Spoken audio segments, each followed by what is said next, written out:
bright lights of New York, and the brightest light of them all tonight, Yankee Stadium. As we come from the south to Yankee Stadium, at game time, the official temperature 51 degrees. Got to believe the weatherman took that from his living room. It appears to be colder. A crisp night, a beautiful night, and what a shot from our helicopter live as we get ready for Game 4 of the 1976 World Series. The National League champions, the Cincinnati Reds, versus the American League champions, the New York Yankees. A crisp night here in New York at Yankee Stadium, and as you look at that table, I think that pretty well says it for the first 3 games. The important statistic, the averages. Look at Cincinnati, 327 a team average. The Yankees only 222. The earned run average, 2 for the Cincinnati Reds, 4.91 for the New York Yankees. I think that pretty well tells the story. And hi, everybody. I'm Joe Garagiola. Standing alongside of me, the scooter Phil Rizzuto. Tony Kubek will be with us. And Phil, you follow the Yankees, but I must ask you about the Cincinnati Reds. I know you saw them in spring training, but have they surprised you in this series? They have certainly surprised me, Joe. I've never seen a team that can execute everything that a ball club's supposed to do like Cincinnati. Joe Morgan, who I think is a take-charge guy, a guy that if a pitcher gets in trouble, he'll go out and ball him out and he'll listen. Steals bases, hits the long ball, gets the base hit when you need it. Johnny Bench, who has really surprised me. I know he's an outstanding player, but I heard about his sore arm and couldn't swing the bat, and boy, he's been swinging the bat and throwing as good as any catcher I've ever seen. How about your Yankee ball club now? Well, now the Yankees have played during the season like the Reds are playing now. They executed very well. The fans have not seen the true Yankee team. Thurman Munson, who in my opinion is the most valuable player in the American League, has been able to do it in the series. He's the only one. He can throw, he can hit to the opposite field and hit with power. Mickey Rivers, who should be our outstanding player, who can make things happen, has not had a good series, and I think that's the difference.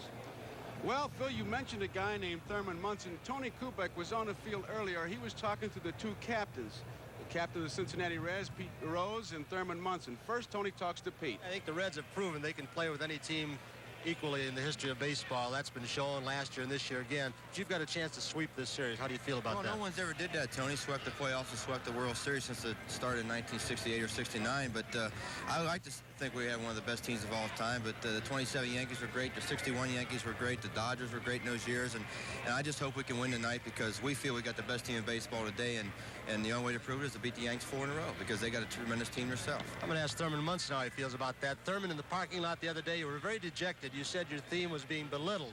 Don't feel you're playing good baseball. What do you feel now coming into this 4th game?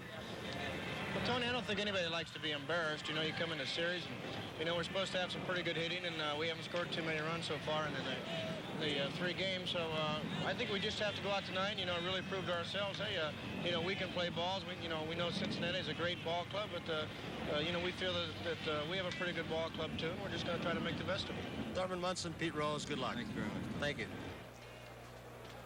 So from that, we know the players are getting ready, and on the field they're getting ready, and shortly we'll have the player introduction and our national anthem. Good evening, ladies and gentlemen, and welcome to Yankee Stadium for the 4th game of the 1976 World Series. Here are the official lineups. First, the National League champions, the Cincinnati Reds.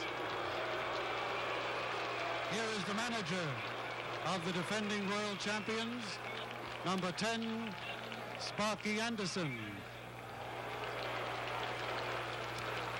Batting first, playing 3rd base, number 14, Pete Rose.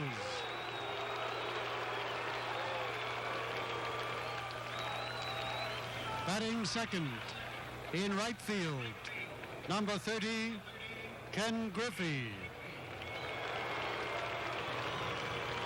Batting third, playing 2nd base, number 8, Joe Morgan. Batting 4th, playing 1st base, number 24, Tony Perez. Batting 5th, the designated hitter, number 22, Dan Dreesen. Batting 6th, In left field, number 15, George Foster. Batting 7th, the catcher, number 5, Johnny Bench. Batting 8th, in center field, number 20, Cesar Geronimo. Batting 9th, the shortstop, number 13, Dave Concepcion. And the pitcher, warming up in the bullpen, number 38, Gary Nolan. And now, the rest of the Cincinnati Reds.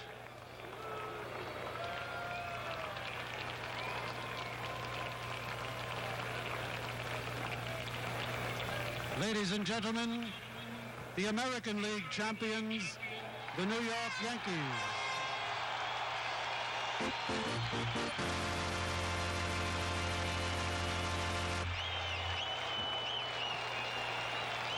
The manager of the American League champions, number 1, Billy Martin. Batting first in center field, number 17, Mickey Rivers. Batting second in left field, number 6, Roy White. Batting third, the catcher, number 15, Thurman Munson.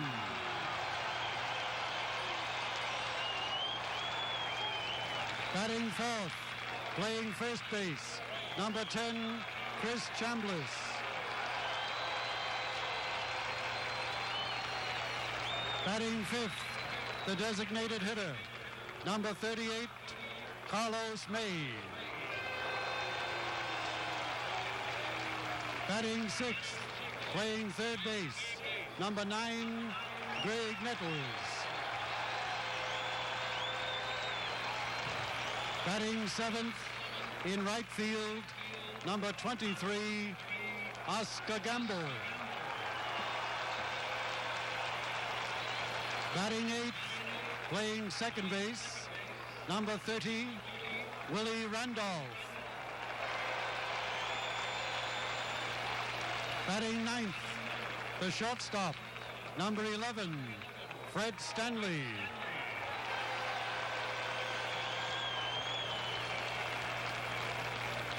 And the pitcher, warming up in the bullpen, Ed Figueroa. And now, the rest of the New York Yankees.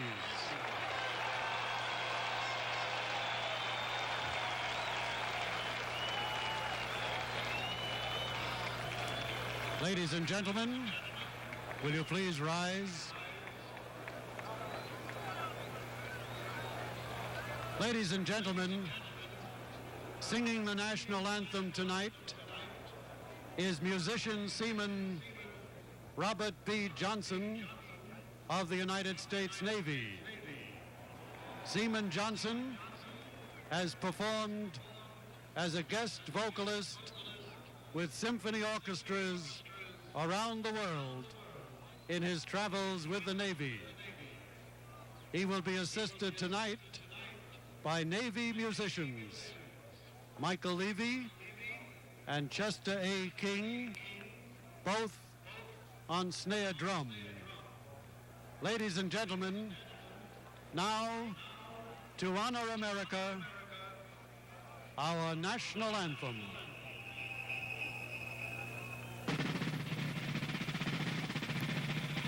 Oh, say, can you see by the dawn's early light what so proudly we hailed at the twilight's last gleaming, whose broad stripes and bright stars through the perilous fight o'er the ramparts we watched were so gallantly streaming.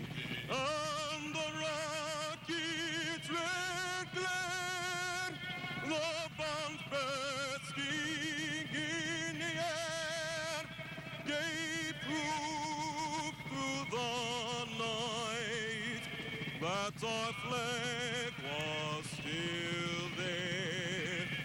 Oh, say does that star-spangled banner yet wave o'er the land of the free and the home of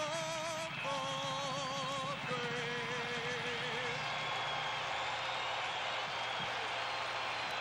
With the helicopter shot and the singing of the national anthem by Seaman Robert B. Johnson, we get ready for baseball at Yankee Stadium. Game number 4 coming up. Ladies and gentlemen, we now direct your attention to Commissioner Kuhn's box, situated at the home plate side of the Yankee dugout, where the first ceremonial pitch will be thrown out by the longtime voice of the New York Yankees, Mel Allen.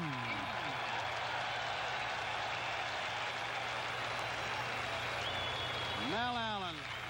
And anyone that ever heard his voice, he could put excitement into just saying hello.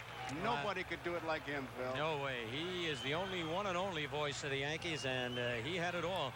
You know, I broke in under him, Joe, and a stern taskmaster. And I think that's one reason every time I'd make a mistake, he'd pick it up right on the spot. So I never made it again. He taught you well. My Mel mother Allen. didn't like it. Plus he got on me, but There you see Mel Allen with Commissioner Bowie Kuhn. Mel, longtime voice of the Yankees, still considered by many the voice of the Yankees, thrown out the ceremonial first pitch as we get ready for game 4 here. The umpires for tonight's game, Bill Deegan will be behind the plate from the American League. Bruce Fleming, what a happy little guy, looks like Spanky. First base. Second base, Davy Phillips. Lee Wire will be at third base. Lou DeMuro, left field line. And Billy Williams will be in right field. DeMuro and Billy Williams from Brooklyn, New York. Bill Deegan, born in Camden, New Jersey.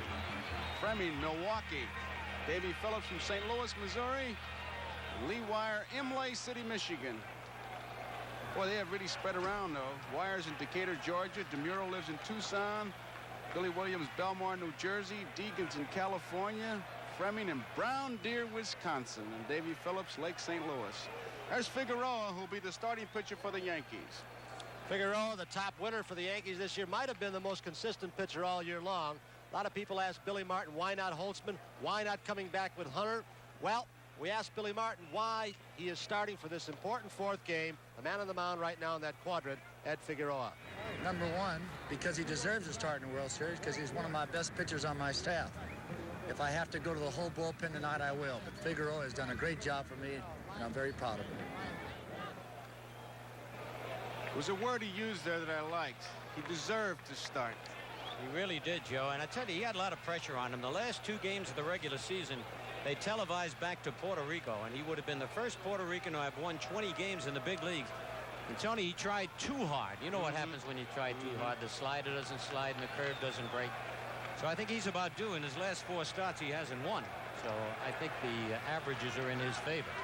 He last pitched on October 13th. That's the 5th game of the playoffs. He allowed 4 runs, 8 hits in 7 innings. He also started the 2nd game of the playoffs. He lost 7-2. How about that? Little hex. We're trying to, was that a chicken? A rooster? Little voodoo. Somebody threw a rooster out from behind the Reds dugout.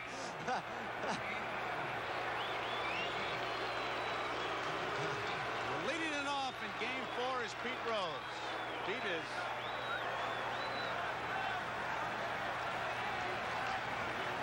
leading it off. Ready to go. Did he bunt? No, says third base umpire Lee Wire. Rose is 2 for 11.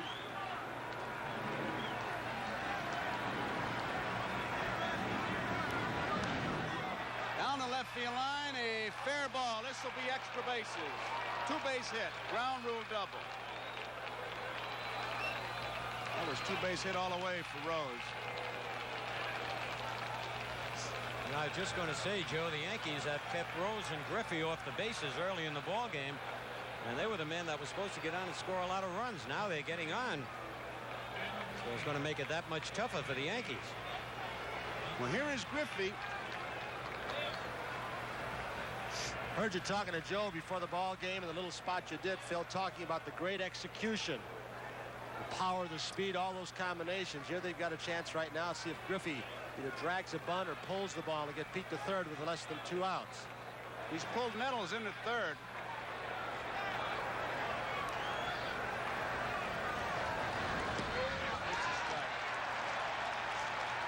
Looked like he was going to bunt on that one.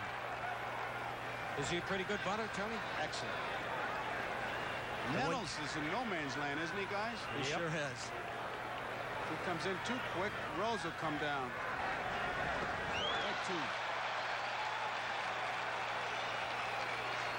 He's got that swing, Phil, with his speed. He chops it in the dirt, and he takes off running. We've seen him beat out balls already in this series. You got to play him shallow, and then he hits it by you. This could be a big play in the ball game as far as the Yankees to pick up their morale. Trying to pull it foul.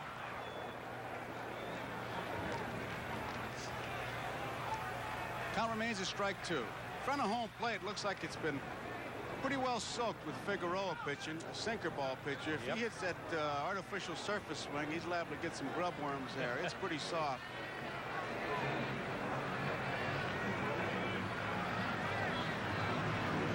Two-strike pitch. 1 ball, 2 strikes. Nothing wrong with it. A groundskeeper can help you. If you have a sinker ball pitcher, obviously he's going to pitch low, a lot of ground balls, so you slow it up. You slow the ball up to 2 or 3 feet in front of home plate. So what you do is just wet it down a little bit.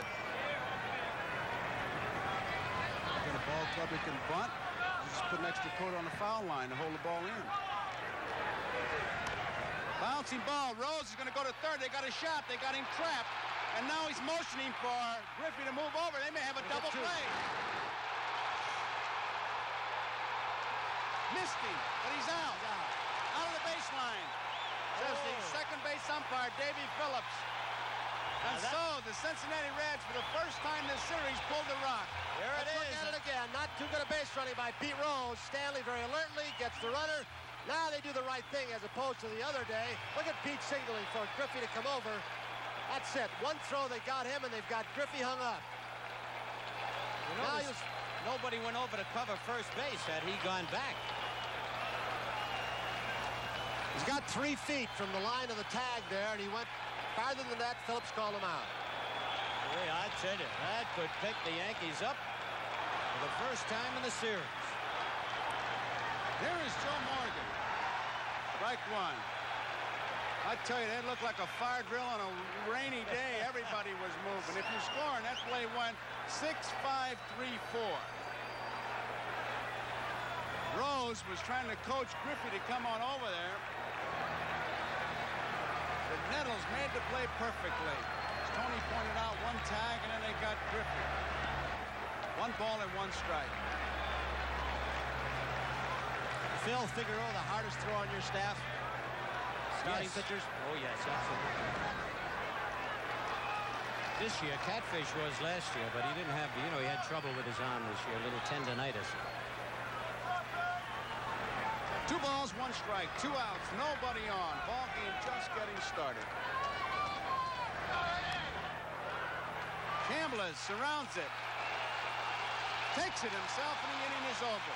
So we go to the bottom half of the first. Cincinnati, nothing. Yankees coming to bat.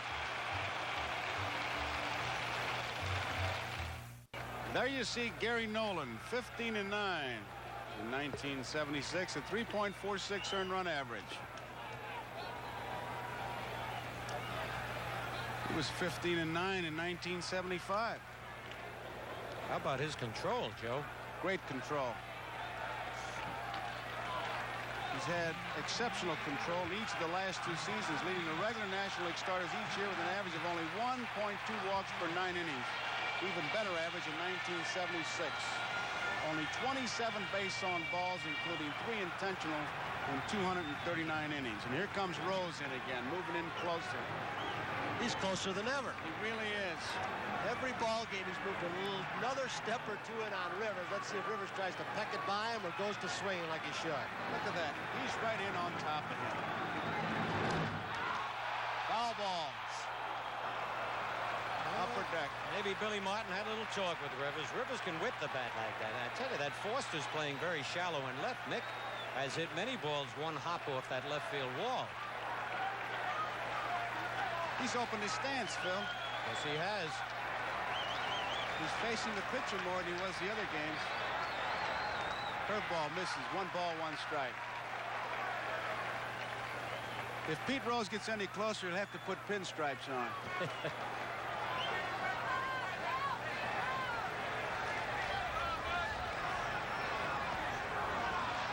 2 balls and 1 strike. I tell you something, watching him play that close, you either have to have a lot of confidence or a good insurance man. Look at him. No way a line drive that he can protect himself if it's right at him.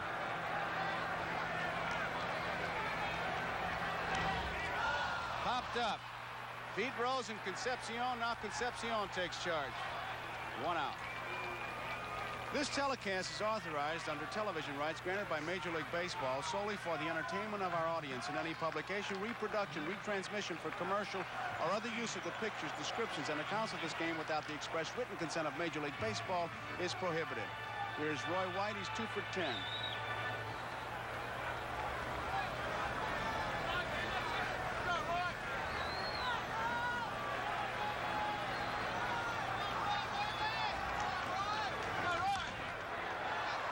Joe Morgan bobbles it. In time. 2 up, 2 down. That statistic we showed you earlier really tells a story. As a team, the Yankees are hitting .222. The Cincinnati Reds, .327. Thurman Munson. Munson is 5 for 13. He has 5 hits. Chambliss has 4. 2 leading hitters. No score, bottom of the first.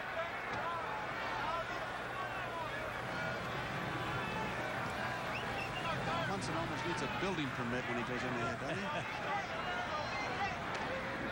He's built like a fire plug, that's for sure. You know, Tony, that was interesting what he said, and I heard him on the interviews they had about being embarrassed, not wanting to be embarrassed. 1 ball, 1 strike. Thurman Munson. Gary Nolan. Some consider Nolan the best pitcher on this staff. He has an excellent straight change curveball, and the kind of guy when you start looking for it, he throws the fastball right by you. 2 balls and a strike to count. One thing he's got, Phil, you've seen it around this park a long time. He can keep the ball away from you, whether you're right or left-handed hitter, make you hit to the big part of the ballpark. That's part of Nolan's success. He had a lot of home runs off him, but because he doesn't walk many, they don't usually cost him ball games. Out of play. 2 balls, 2 strikes. Well, one thing, you know, if he pitches Munson out there, he'll go with it. Billy Martin. Fatten him up over the winter. Phil, I saw him. I started saying in the clubhouse he was going into the sauna. Boy, he looks like he could use a trip to summer camp. He is really thin. He is really down. And he lost all that weight winning. Off the handle, it may drop in there. Morgan gives it a chase. It's a base hit for Munson. A blooper for Munson. Well, the Yankees have been talking about all the bloopers the Reds have been getting off them, so they dunked one in there. See what Morgan said about that, though? He said, yeah, we've been hitting those 370-foot bloopers. Here is Chambliss. Chambliss 4 for 12 in this series. No score, bottom of the first.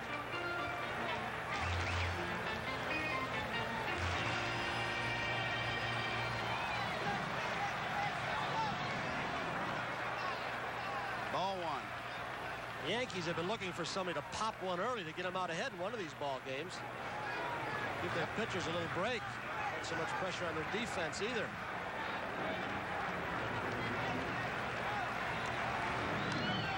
That's a base hit, left center field. Munson is rounding second. He's digging hard. They're going to try to score him. Here comes the throw. 1-0 New York. I tell you, this is a different ball game. This is the way the Yankees played all year. You get a chance right now to see Munson, the terrific break he gets off first base. He didn't need a coach on this. Right now he picks up his coach, Dick Hauser.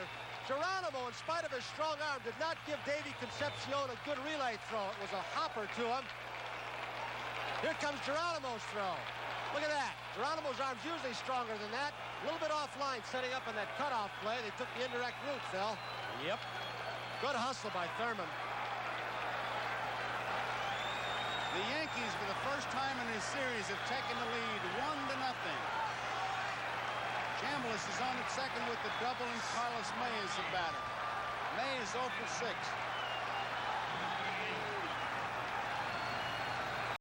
Dick Hauser, the third base coach, really had him coming all the way. Munson able to score from first. Not many catchers can do that.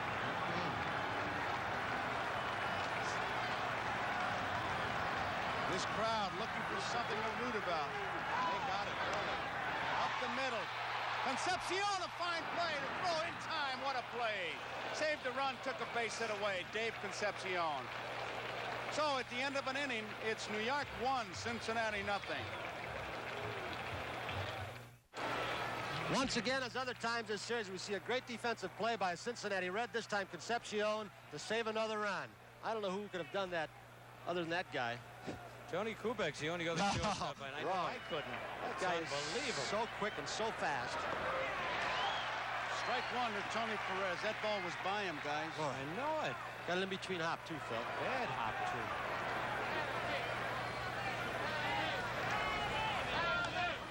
Off the handle, Chambliss will take it himself. Out number 1. Now, both of you guys could have made that play. I mean, we'll forget the humility. But what I want to ask you is, when a ball like that, you figure you got a chance, or you just going to go all out? You got to go all out because, as Tony said, he was playing Carlos May straight away, which made it more unbelievable. And then to get the in-between hop, and you got to have a strong arm to throw him out. One thing you're thinking of also, with a man in scoring position, I've got to at least knock the ball down when he's at second base. Keep the ball from going to the outfield. Going further, he made the play. Saved the run. New York leading 1-0. Dan Dreesen, who was 5 for 11. Left field, Roy White coming in. 2 outs. Yeah, that wind is playing tricks with that ball high in the air. Well, the gusts were supposed to be something like 20 to 25 miles an hour. Let's see it with the flags top the Yankees. There's the old facade, Tony. Remember, used to be up in the upper deck in right field. Is that a reproduction or the original facade taken from somewhere else? Reproduction. Is it? Hate to say it, but it is. But tradition is still there. George Foster. Foster 5 for 11. Figueroa is playing games with him now. Foster's driven in 3 runs. The Reds have scored in first or second inning of every game.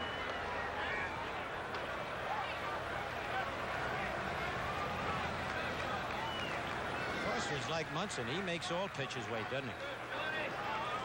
You ought to see Foster and Jim Cott in the Phillies. 1 ball, 1 strike. I would like to have seen Gibson and Foster. Yeah, blink your eye and throw that ball.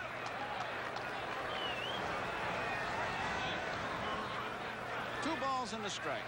Phil, I was looking at the home runs allowed by Figueroa. He does not give up too many. He's had a history of very few home runs. Does this fastball sink well? He's got a good sinking fastball and that good slider. And look at big Johnny Bench. 3 balls and 1 strike.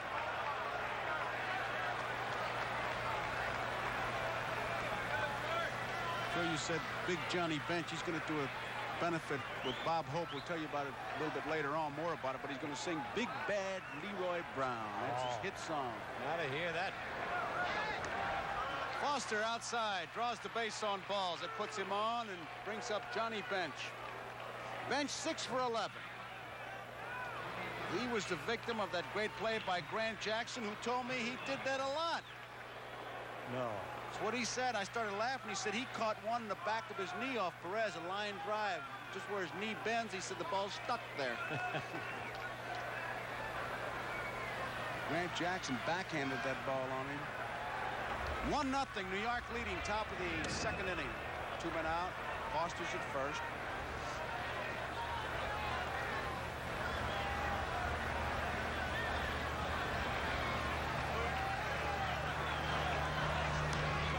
Fouled out of play.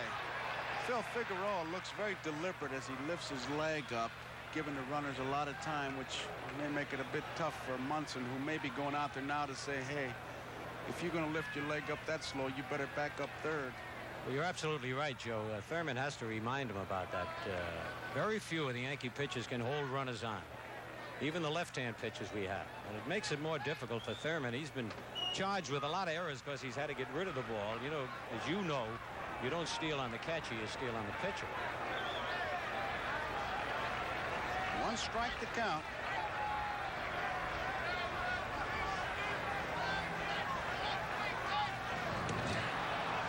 Very close. He's quick to first. He went back in there standing up.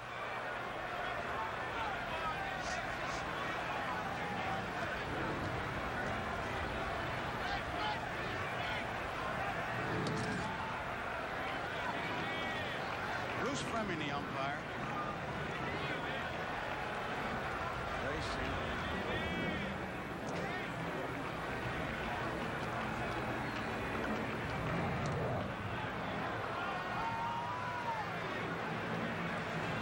A couple guys on the bench watching all of this in the dugout at third base, and that's Morgan, Concepcion, and Griffey. They want to see a few moves over to first base. They want to try and pick something up in the event they get on during this ball game.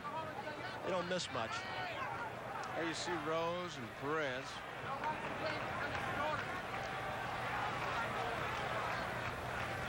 Gullett under a blanket. Fouled out of play. 2 strikes on Johnny Bench. Joe and Phil, that was one of the big things. I had a chance to glance briefly at the Cincinnati report, and one of the big things they had was they timed every pitcher on the Yankee staff, how quickly he gets rid of the ball on the home plate, what his leg kick was going home, what was the first movement he made going to first base. And it's the most detailed thing. It goes into 6 pages on that. That's evaluating these guys. There he goes. Pitch out. They should get him. They got him. Munson pitches out. Randolph covering. Foster's out. We go to the bottom of the second. New York 1, Cincinnati nothing, as we look at City Hall. A beautiful shot. It's not luck when you pitch out. You have to know something and get a good ball in the handle. Munson does. Eye level, and he's in perfect position to get rid of that ball. He was perfectly balanced. Watch Randolph. Now, for a rookie, this kid, right in front of the bag. He's got to tag him before his foot hits the bag. And I tell you, for a rookie, that kid does it all. Good play. Here is Greg Nettles. New York leading 1-0. We're in the bottom of the second. We take a look at a beautiful shot from the helicopter live. Yankee Stadium. Game 4. Cincinnati 3-0. Game. They trail 1-0 in this game. 1 strike on Nettles. He's 1 for 9. Out of play. He's following the first 2 pitches to Nettles, throwing changeups as Zachary did to the left-handed hitters. I tell you, Nettles kind of lulls you to sleep. He is not a streaky hitter in the sense that he hits in a lot of games in a row, but when he gets hot in one game, he has really helped the Yankees. 1 ball, 2 strikes. Geronimo in center field really doesn't play that far over in right center for Nettles. There you see him.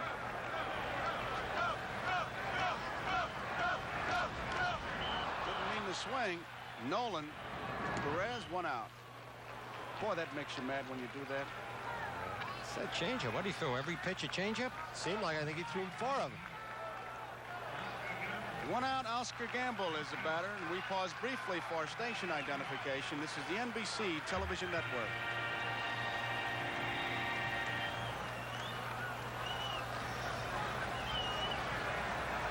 Gamble, 1 for 4.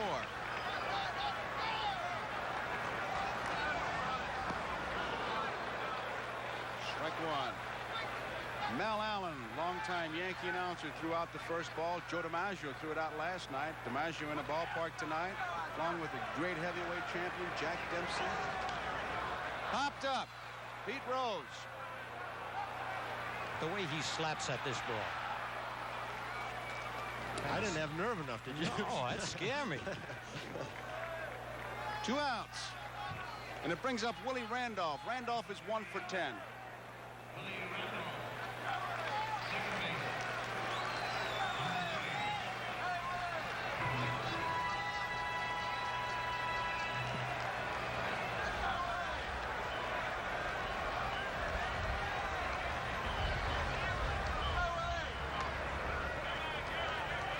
Ball 1.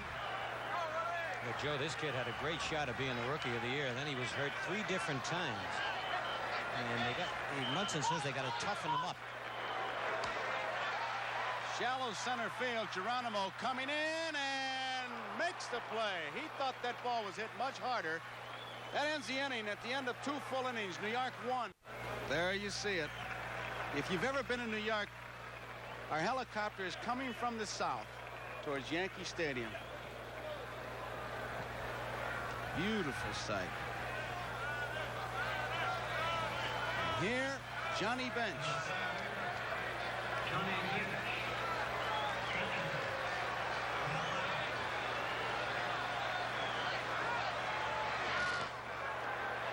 Ball 1. He's closed his stance. That isn't it something he struggled almost all year long, and he finally found that little knack of swinging the bat and timing the pitcher. Seems to be working for him.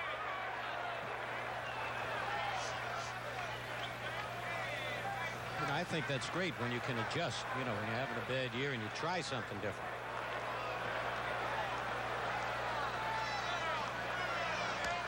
Popped up in the infield.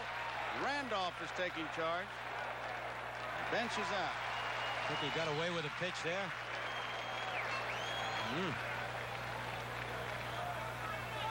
Brings up Geronimo. Geronimo is 2 for 9 in the series. Reds opened up with a double, and then Griffey bounced one to the shortstop Stanley, and in a rundown they tagged out Rose and Griffey for a double play, and Morgan ended the inning by grounding out. Yankees scored their run the first, a single by Munson, a double by Chambliss. Geronimo swings and misses.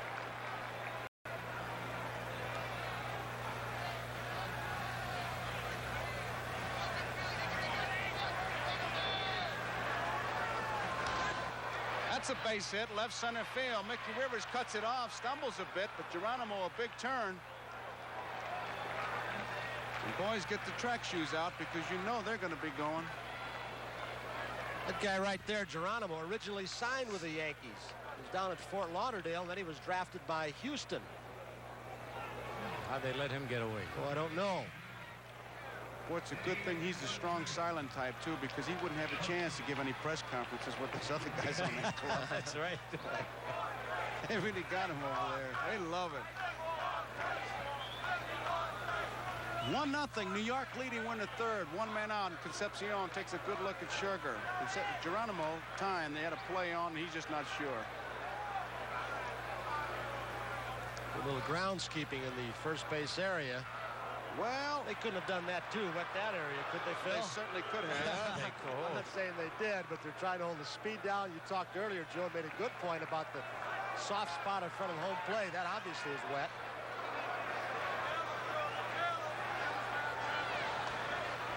Ball 1. I tell you, your groundskeeper is the 10th man in the lineup. It's Bossers, Gene Bossert over at Chicago. If he could put quicksand down there, he'd put it down. You'd lose 2 or 3 infielders during the course of the game. Just can't get the footing. There's a strike. Many different things you can do. You can slope the foul lines. You can put an extra coat on the foul lines. You can let the grass grow high. You can soften in front of the plate. You can soften in front of the first base where they get their leads. A million things you can do. He's got a big lead. 2 balls and 1 strike. If I had to pick a pitch, I'd pick it right here. Got to say he's gone. Big gutsy call for a pitch out. Yeah. Munson's in the box. He can't call a pitch out. There he goes. Here's the throw. Not in time. Boy, I tell you, you sit back there sometimes and you're dying. You know the guy's going. You can't do anything about it.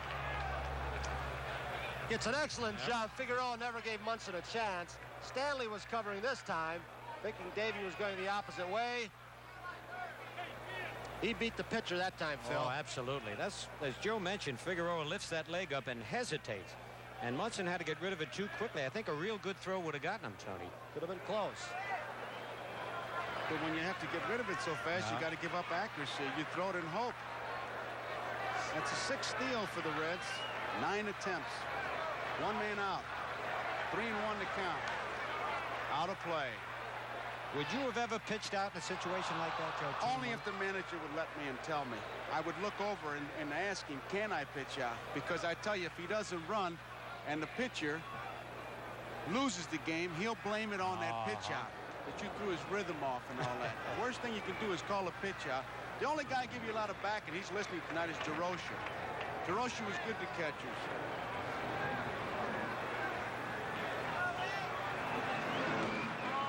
All 4. You need a lot of support from the manager when you call a pitch out, 2 balls and a strike.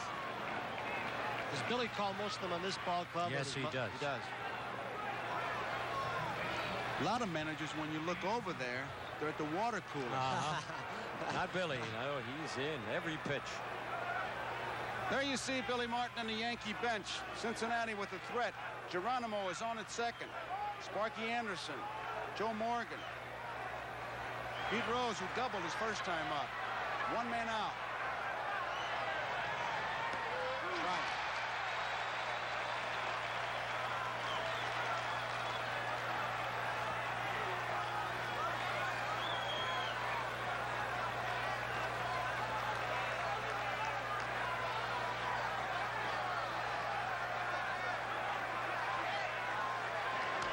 Bouncing ball, Chambliss wide. He'll go to second.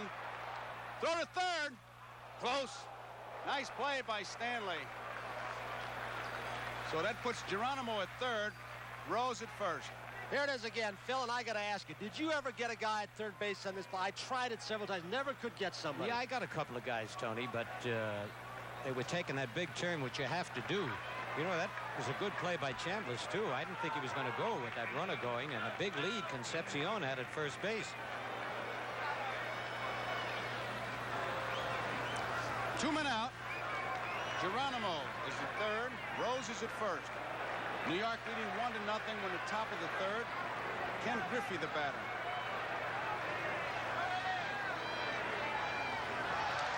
Good sinker. You saw it that time. Strike 1. Amazes me this guy's such a good hitter, and he's a stiff-arm swinger. His hitting instructor and the Reds instructor, Krasuski, thinks that someday, and he's got speed, we know that, he might hit 20, 25 home runs. That's how strong he is. Up the middle, off the glove. Randolph will have to make the play to first. It is in time. What a play he made. 1-4-3 if you're scoring. I didn't think they could get Griffey, but they did. Bottom of the third, 1-0 New York. Billy Randolph had to do everything right on this play. The ball was stopped from going into center field by Figueroa. Then Rose blocked his view. He had to feel the ball cleanly, get rid of it quickly and accurately, and he did all of them, Phil. Beautifully executed. Saved a run. Fred Stanley leads it off. Ball 1. Nolan has only pitched twice in the last 3.5 weeks. Worked 9 innings October 1st and 5 2/3 on the 12th. Trailing by a run.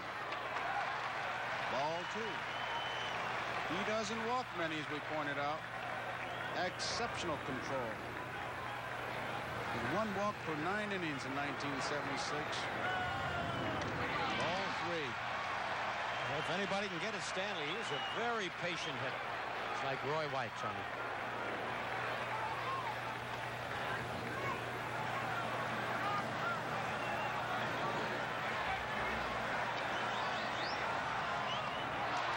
Ball 4. Stanley draws the walk. There it is. A base on balls. Larry Shepard, the pitching coach. Front with the glasses. Sparky Anderson behind him. Gotta wonder now, Phil, with Rivers not hitting and maybe Billy going for an insurance run, you never know. He may have Rivers sacrificing. It's still early, but Rivers hasn't done much for him offensively so far. I wouldn't be surprised. You have to bunt for me. How about you? Oh, yes, absolutely. Although Mickey's tough to double. I think only once all year he's hit into a double play on the ground.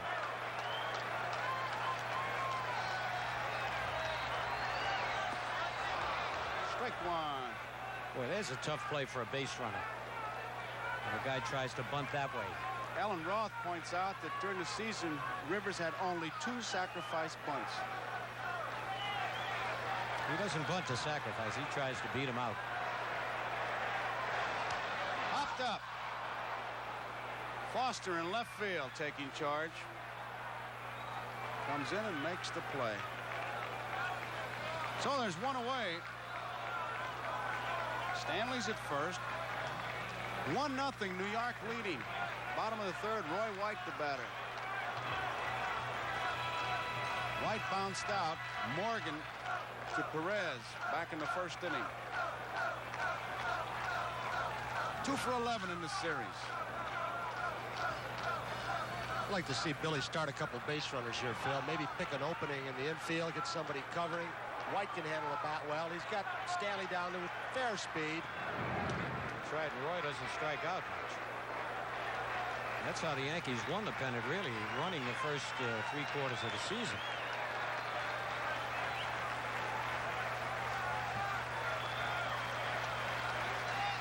You know Nolan's going to be around the plate. He rarely walks anybody. It should be near the strike zone. Strike one. Fastball on the outside corner. Gary Nolan.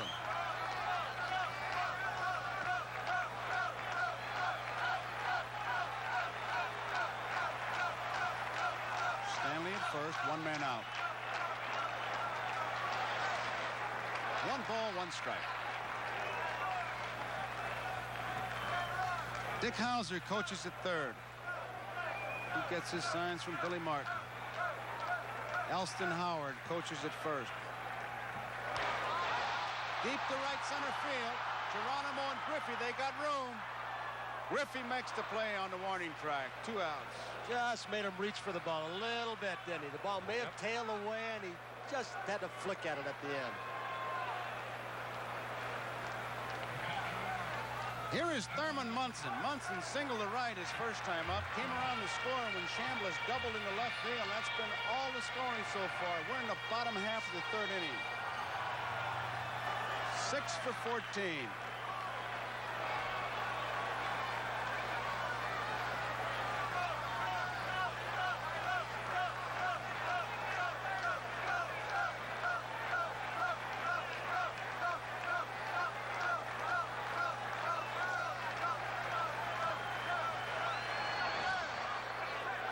Ball 1. Munson now has a 13-game hitting streak. He hit in the last 4 games of the regular season and 9 postseason games. Looking at the box scores or my scorecards of the previous 3 games, they've given him very little to pull. Everything's been away. He's been hitting center field and mostly right field, keeping it away on him. When they go inside, they waste it inside out of the strike zone. 1 ball, 1 strike, 2 outs.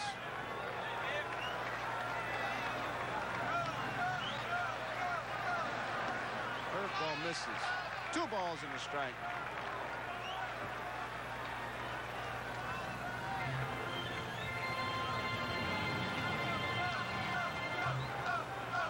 New York 1, Cincinnati nothing, bottom of the 3rd.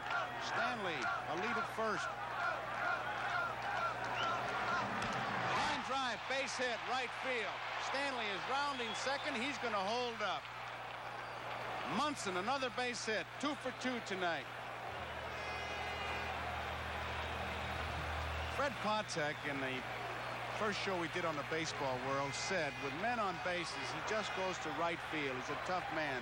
And sure enough, you put somebody on base, he just lines that ball to right field. That's right. Just as Tony said, they pitch him out there, and Munson is a smart hitter.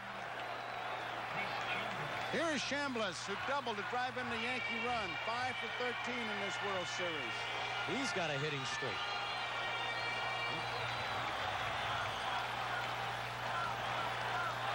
Game hitting streak, Phil. There's the strike.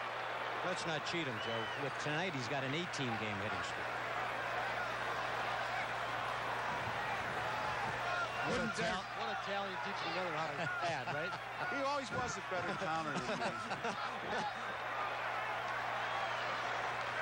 Oh, he had a good cut, but he fouls it off. Strike 2. You know, the amazing thing about Mr. Rizzuto, he does that from memory, the son of a gun. They got it all right up there. He does.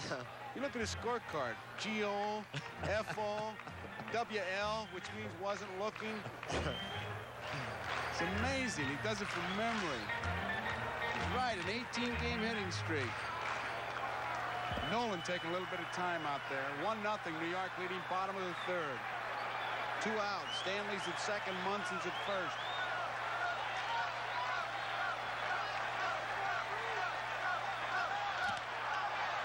Joe Morgan bobbles the ball. Everybody's safe. Throw to third. They can't have him.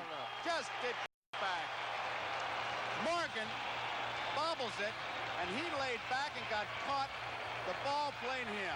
Absolutely, Joe. Tony mentioned that. He said he's not used to this. The AstroTurf, you get the good bounces. Carl Keel's one of the guys, as we watch this replay, who said he saw them in San Francisco on dirt surfaces. They're not as good a feeling team. He said they get into artificial surface habits. You can wait back on the ball because it gets to you more quickly. You do it on this, you get those funny in-between hops. So the bases are loaded. 2 men out. Carlos May. Ball 1.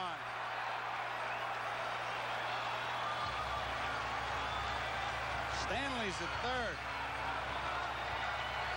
Munson is at second. Chambliss is at first. Yankees have had situations similar to this before in this World Series. They haven't been able to get that big base hit with minute scoring position with 2 outs to keep a rally going. All 2.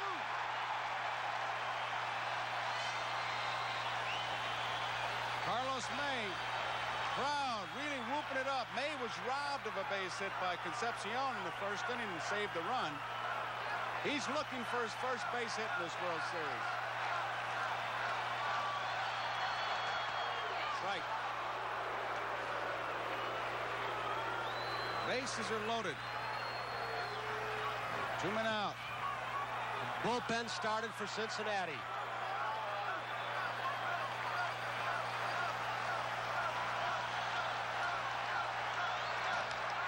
Line drive left field. Foster's there. Makes the play, and that ends the inning. So as we complete 3 innings, New York 1. As we look at Carnegie Hall, Cincinnati nothing. As we look live at a beautiful sight, Empire State Building right smack dab in the middle of beautiful New York. Bringing the local boy, the scooter, Phil Rizzuto. Yep. Pretty soon we'll be seeing King Kong again up on the Empire State Building. They're bringing that movie back. Smearing it with bananas, huh? All right, here's Joe Morgan ready to lead off. Joe bounced out to first his first time up. And the Yankees know they got to keep this man off the bases.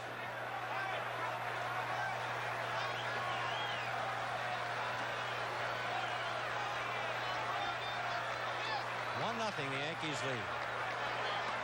Strike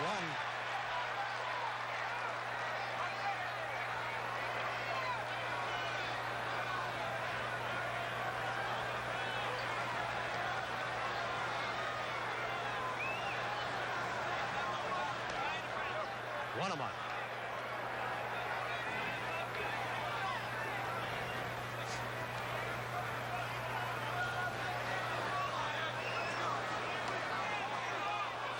inside. 2 balls and a strike.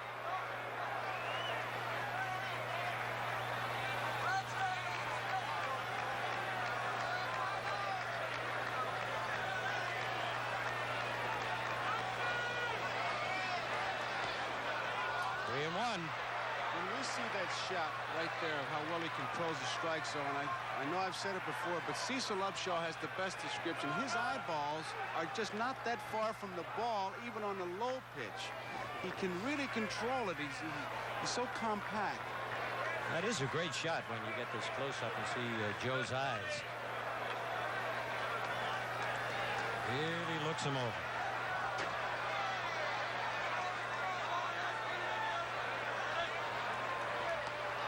Well, he's on, and now the Yankees. Tell you, this guy upsets the whole infield. You know, Tony, when you used to get a fast man on first.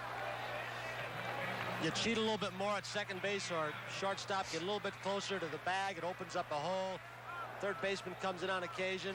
He's doing a little grounds work down there. He's marking off his spot, kicking away some soft dirt at first base. He measures that lead, Phil. I've never seen anybody like him. I know. Well, 13 feet off a right-hander, 15 feet off a left-hander, almost to the inch.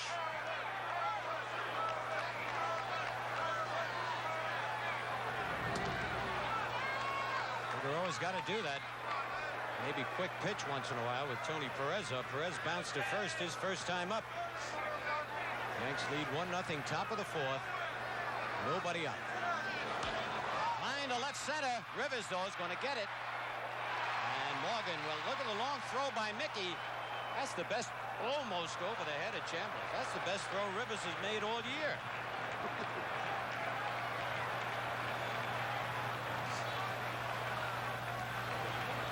Morgan at first base, when he takes his lead, he just looks at the pitcher and very defiantly, and he says, here's the throw of Rivers. Even he uncorked it. Just to finish up, Morgan always says some pitchers give him trouble, but nobody can stop him. Ooh, looked like Munson wanted to pitch out there, didn't it? He started out. A little low for a pitch out. Dreesen fly to left field his first time up. And Morgan, if he's going to steal, will steal with that left-hand batter up there. There he goes. And Munson doesn't even throw, and it's a good thing he didn't. What a jump he had. He had about 4 steps, and Figueroa still had the ball. Right. You know, every... Morgan says he does it on quickness. There it is. Oh, look at 2, this. 3, 4. He had 4 steps, and Figueroa had the ball. He does it with a quick start. He says he doesn't have the speed once he gets going like Brock or Cedeno. He's got to get a good quick jump. All right, Morgan's 2 for 2, and there's a pop-up, and Thurman Munson. He's one of the best on these. And Thurman's got it 2 away.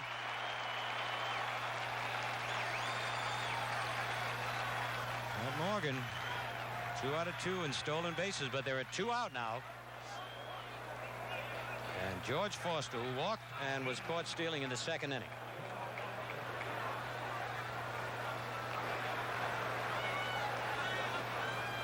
Very seldom see George smile, but he's smiling now.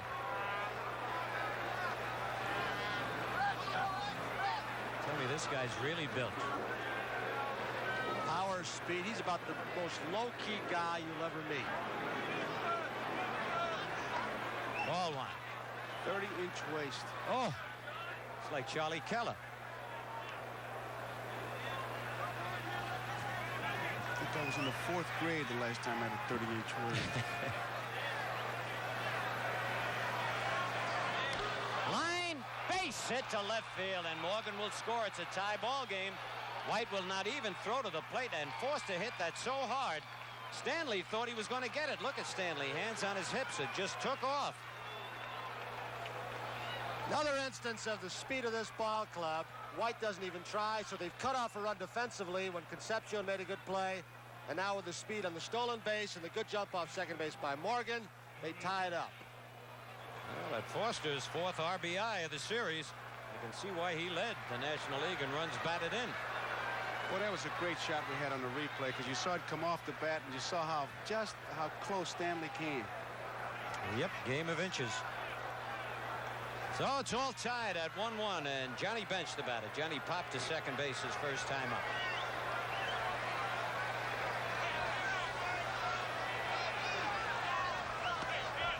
Ball one. Well, Joe Morgan stole a run there with the help of a base hit by Foster. It's got to be frustrating to a catcher, Joe, like Munson, when a guy like that gets a break. Just wish you had a police whistle and pull him over and check his driver's license. The only way you're going to stop him. 1-1.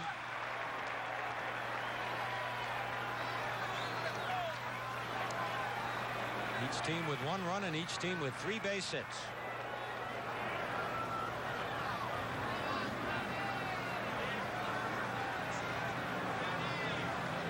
Oh, that's gone if it's fair. Hit the screen for a home run.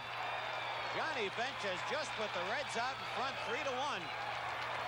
And Figueroa got that ball where I thought was a good spot, up and in. But as Tony said, Bench's new style of aiming that bat at the pitcher, he timed it beautifully. I don't know if that was a fastball or a breaking ball. It looked like he was trying to get it in, Phil, but it didn't look like it had a lot of stuff on it like previous fastballs. It may have even been a hanging slider. There's that big, tall foul pole, both corners in Yankee Stadium.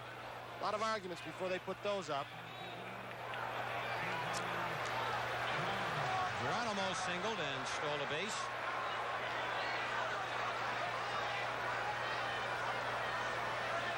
Oh, quickly the Reds are out in front 3-1. 1-1.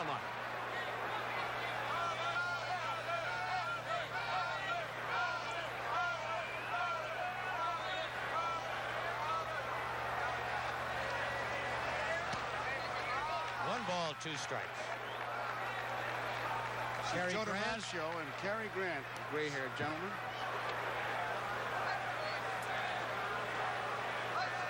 Very serious there. In the hole. I don't know whether Stanley will get him. He's going to get him. A good play by the chicken, Fred Stanley. 3 runs for the Reds, and now at the end of 3 1/2, it's Cincinnati 3, the Yankees 1. Well, tomorrow, should there be a game necessary, a game 5 starts at 6 o'clock. There'll not be a baseball world. Tomorrow night, 6 o'clock, game 5. And I want you to mark down Friday, October 29th, Bob Hope's World of Comedy. As Bob begins his 27th year on NBC TV, a 2-hour special featuring the best of the comedy sketches from the past quarter century. Jack Benny, George Burns. And Sunday night, you fans in Cincinnati will see Johnny Bench sing Bad Boy Leroy Brown, Pearl Bailey, Roy Clark. Hope. All right, Nettles grounds one to right center field. Morgan overshifted on him. So Nettles bounces right back with the Yankees trailing 3-1. Greg at first base. That's the 4th hit for the Yankees. And now Oscar Gamble. The Reds lead 3-1. 27 years of jokes. Oh, and he gets better every time. He's something. Got the greatest monologue I've ever heard. And look at Oscar Gamble. By the way, Joe and Tony, myself, Harry Coyle, Roy Hammerman all want to say hello to Jack Murphy, the Yankee television director for so many years for Yankee games right here at Yankee Stadium, watching the game down in Florida. Swing and a miss by Oscar. Gamble popped to third his first time up. Nobody out in the bottom of the 4th as the Yankees try to get back in the ball game. Bouncer. And Perez goes to second. And he drops the ball. Everybody's safe. And this is something we haven't seen the Reds do all series. That's the second error in this ball game, and one by Morgan, one by Concepcion. Perez threw the ball across the path of the base runner, Nettles. Watch this. It may have blocked Davies' view, one of those sinkers. He gave the target inside, and then he might have lost it. The ball came over the shoulder of Nettles. I think when Nettles throws his arms up, Tony, watch this. Right there. He blocked it. Once that runner gets between you boys like that throw from the outfield, it's tough. That's a great shot. You saw what Concepcion was up against. Now Willie Randolph. Let's see if Billy Martin has them bunting here. Nobody out. Willie, an excellent bunter. He fly to center his first time up. Nope, hitting away on that pitch. It's low, ball one. Rose is not in at third. He's barely in on the infield grass. There's Pete. Concepcion and Morgan have shortened up. Nobody out. 1-1.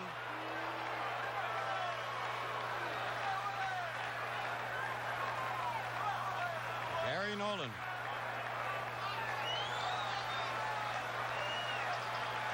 Barbone and Billingham. Billingham is the man closest to him. Look, They got Nettles picked off. And got him at third base, and for some reason Nettles did not slide. I think he would have been safe if he'd have slid. You're right, Phil. If he had gotten down, Pete Rose is standing straight up. He may have had a chance. This is a tough play when you're trying to get a good jump off second base. The guy either bunts through it. Good play by Davey also. I don't think he'd have beat it, No, guys. he That wouldn't ball have. was there. Pete was looking to be bowled over, and he was just steadying himself. Pete was ready for a 3rd and 2 play. Right. Yep. Well, Willie Randolph having his problems. 2 for 17 in the playoffs and 1 for 11 in the series. And they called that pitch a strike, so there's 1 out. Strike 3. That ball had to just nip the corner. Well, Randolph called out, and quickly there are 2 outs now. Breaking ball. There it is. Where he caught it, it wasn't a strike, but where it crossed the plate, it probably was. Last 2 innings, for the first time in the series, Cincinnati's given some things to the Yankees they haven't taken advantage of. Nope. Fred Stanley, who walked, takes a ball. But they put a string on every gift. They give it to you and they take it away. They give you an air, zip, they pick you off. Well, They give you an air last night, Zachary picks Rivers off. They got every gift tied onto a string. It's a right field, but right there is Griffey and makes the catch. So nothing across, and at the end of 4 innings, it's the Reds 3, the Yankees 1.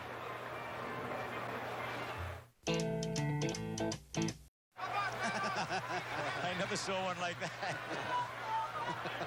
Field hates Pete Rose. Passaic loves him.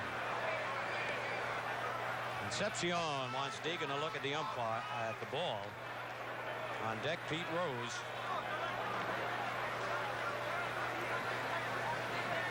Concepcion walked his first time up. 3-1, the Reds are leading here in the top of the 5th.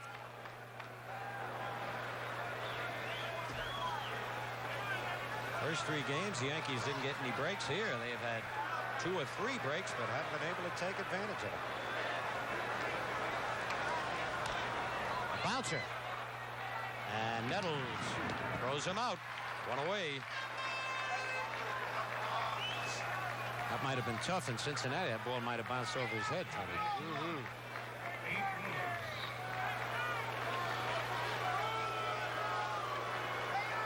Pete has double a left and bounced into a force play.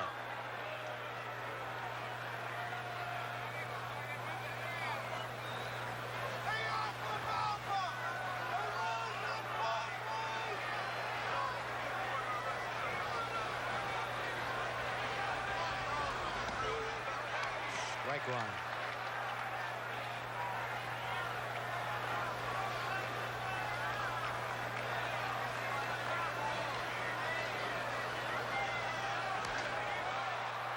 Left field, and Roy White is there. It's 2 away. Tough left field here at the stadium, but Roy plays it very well. And now Ken Griffey.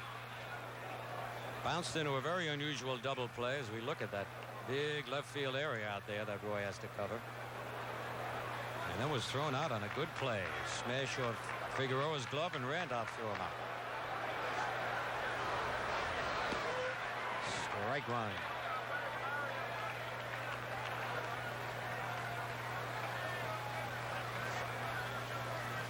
They've handled Griffey very well. Just 1 hit so far. Oh, back in the crowd. 0-2.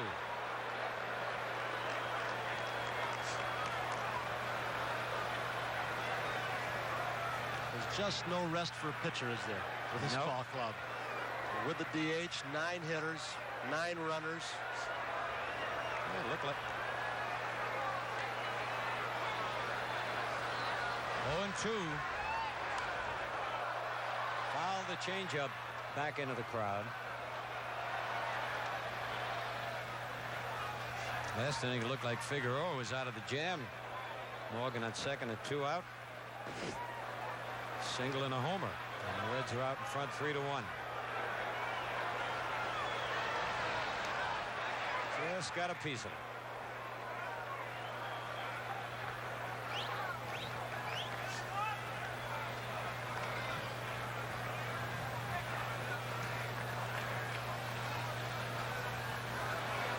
Two out, nobody on.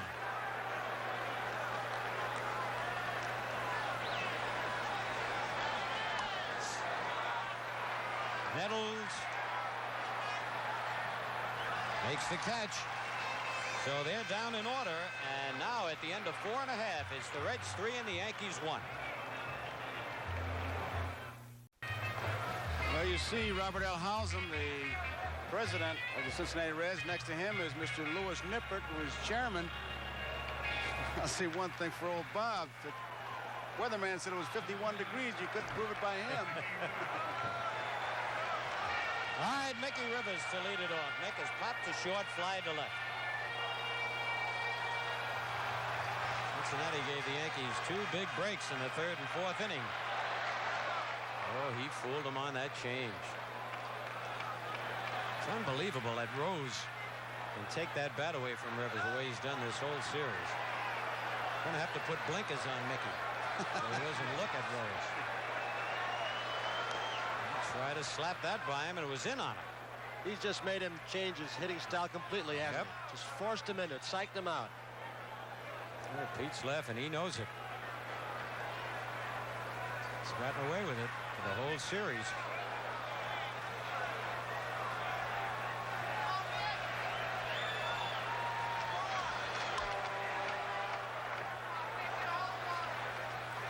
Still 0-2. They know Rivers swings at a lot of bad pitches. In the scouting report, they said throw him some change-ups, make sure they're bad pitches. He'll go after almost anything near the strike zone. And this kid could hit 340, 350 if he laid off bad pitches. Oh, absolutely. Yeah, there's a little looper that's going to drop in. How do you like that?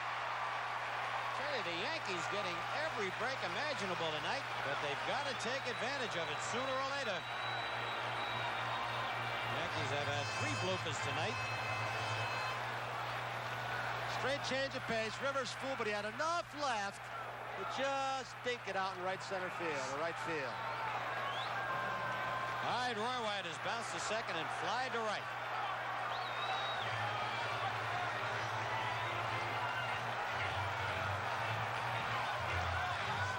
See the great year he had batting left-handed, hit 320. Right-handed, he had an off year. He's a natural right-handed hitter. I asked him about switching. He said all the kids in our neighborhood switch hit. He said it was the thing to do. We played Ted Williams one day, Joe DiMaggio the next day. That must have been a tough lineup. Rivers back. Speaking of switch hitters, it's Mickey Mantle. Was 45 on Wednesday, and Whitey Ford 48 today.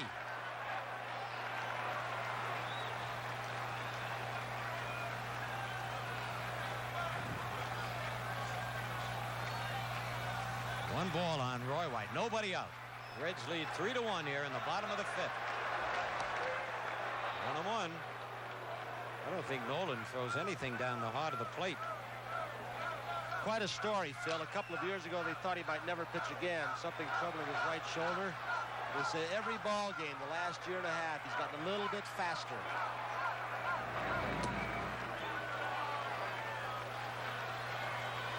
During the year, Mickey would steal. Billy would let him steal even though the Yankees were behind. Nope. Right to George Foster in shallow left. One man out.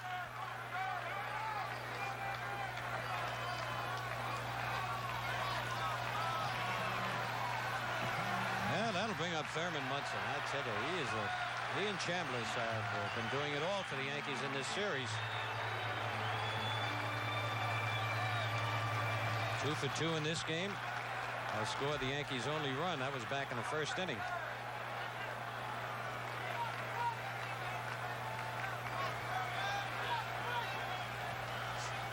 Thurman was really great. They interviewed him for about 45 minutes. Reporters throwing all kinds of questions at him.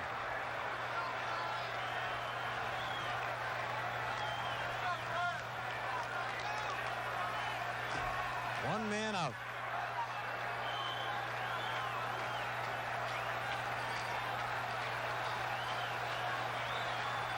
There goes Rivers.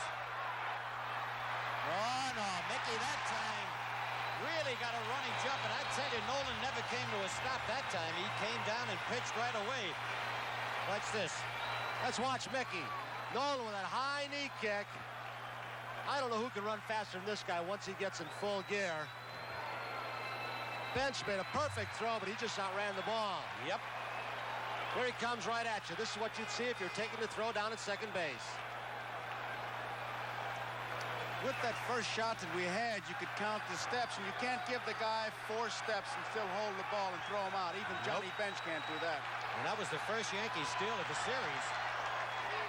1-1 to Munson now. I believe that breaks Johnny Bench's streak of throwing men out in playoffs and World Series.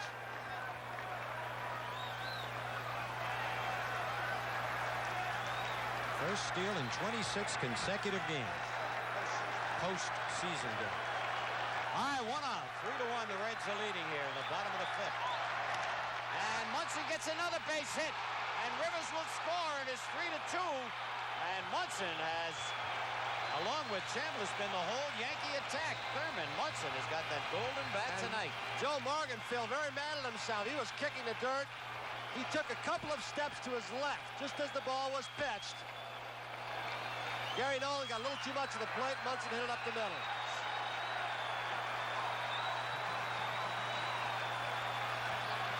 Munson now 8 hits and 16 at bats.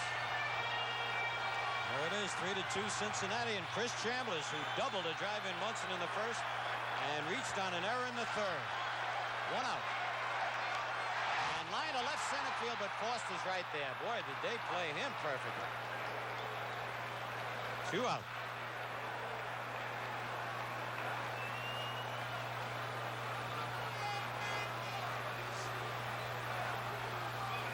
Gary Nolan, who looks so sharp tonight, making his 7th World Series start. You look at Pedro Bourbon and Jack Billingham. Nolan is 0-2 in World Series competition. And a very high earned run average, 5.54. All right, Carlos May. Well, he's hit the ball hard twice. Concepcion robbed him of a base hit, and then he lined to Foster in left with the bases loaded.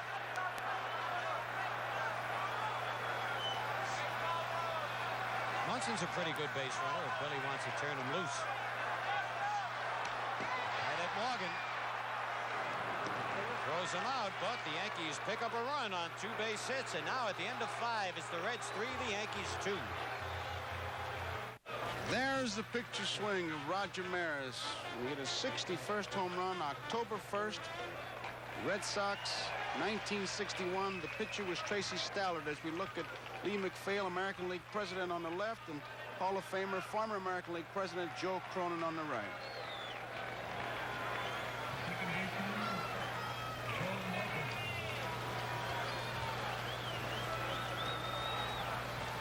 It's the Red bullpen. There are the spirit carriers. Bill Plummer, bullpen catcher. All right, here's Joe Morgan. He bounced to first, but then he walked and started the Reds rally in the 4th inning. Strike 1. Stole a base. Scored on a 2-out single by Foster.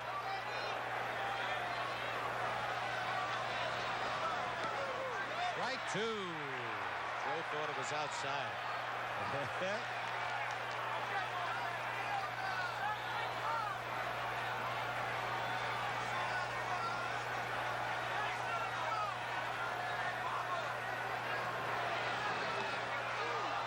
Just missed a ball and 2 strikes. We're in the top of the 6th. Reds 3, Yankees 2.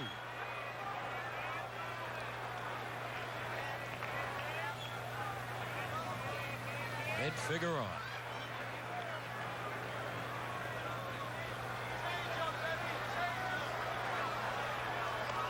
2-2. Try to throw the fastball by him. On deck, Tony Perez.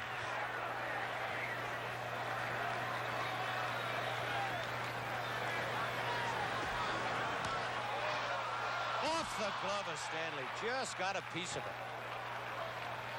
Well, there he is again. What are you going to do? Another reason that makes Morgan so great, Phil, is he does not fear hitting with 2 strikes. Now he'll go into his groundskeeping act. He doesn't strike out much for a guy that drove in over 100, hit 27 home runs, strikes out about 40 times a year. He still feels he's got you in the hole when there are 2 strikes. Yep. Well, last time he stole second. Munson didn't even throw the ball. He got such a jump off. Figueroa. Perez bounced to first, line to center. Look at the split screen. And a bounce to the third. And Nettles has to go to first. That Morgan. 9 out of 10 other plays you could get at second. They have demonstrated that speed 4 or 5 times today on defense and on offense. There's another. They remove the force out. Yep. Possible double play. Dan Dreesen has fly to left and fouled to Munson.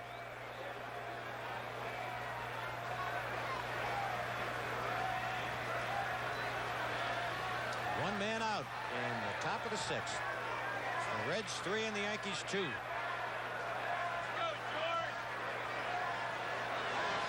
Oh, good off-speed pitch. Strike 1.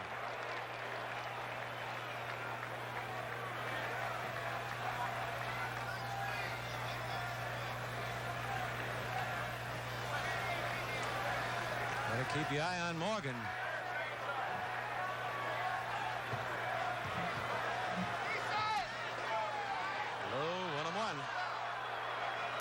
Greg Nettles is keeping his eye on him. There is Tidrow and Jackson. Jackson, the left-hander. Nettles got his one eye on the hitter, his other watching Joe Morgan.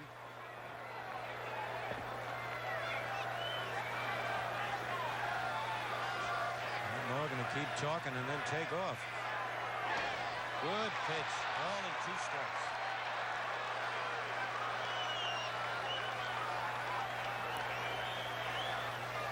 It's a little chilly. Figueroa blowing on his pitching hand.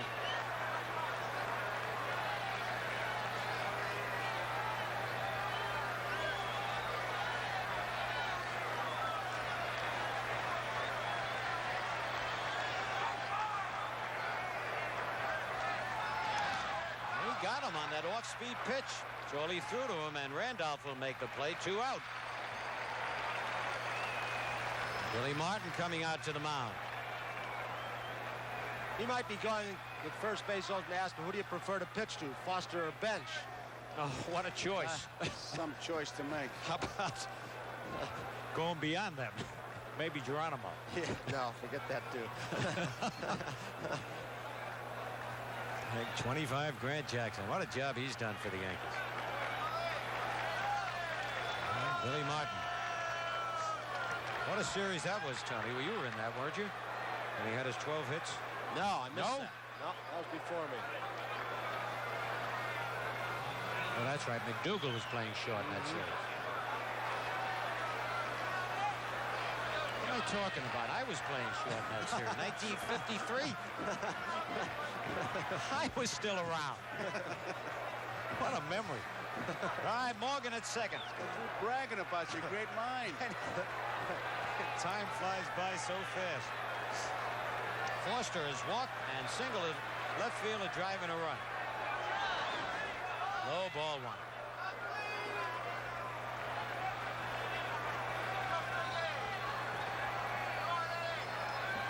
Let's see what Billy Martin told Figueroa.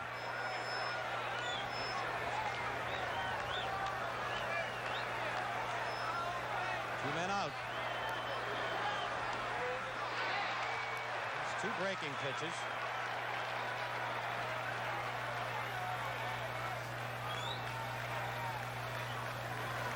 3-2, the Reds lead here in the top of the 6th.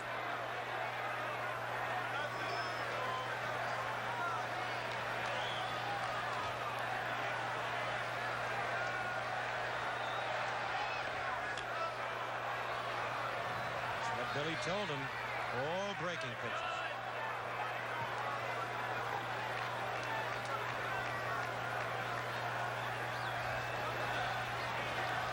Morgan has his sliding gloves on. Good for a look at Foster. He didn't think that was a strike. 2-2.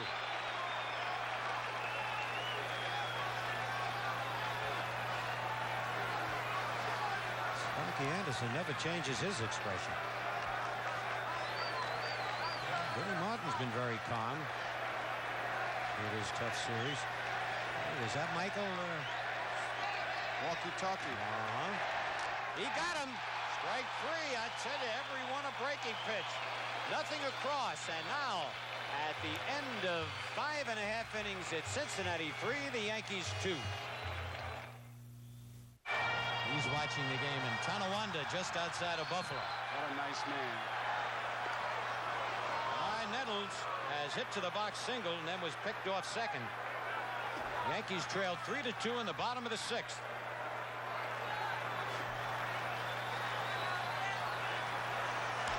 Right at Morgan. Oh, look, another break for the Yankees.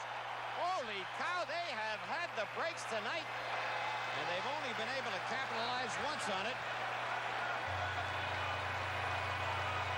Joe charged this one, but he had no chance. Ball took that bad hop. You're right, Phil. They've got to take advantage of it sooner or later if these breaks keep coming. All right. Just a reminder with these breaks that if there is a game 5, it'll be 6 o'clock Eastern time tomorrow night. 6 o'clock Eastern time tomorrow night. All right, Nettles at first with a base hit. The Yankees 7th, and Gamble pops it up. And Morgan near the bag. One hands it for the first out.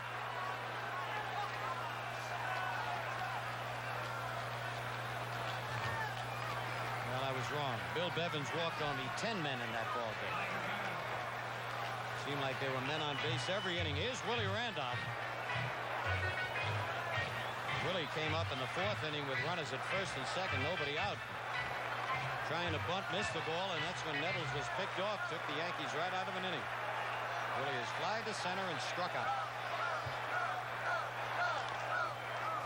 Right in the Reds dugout, strike 1.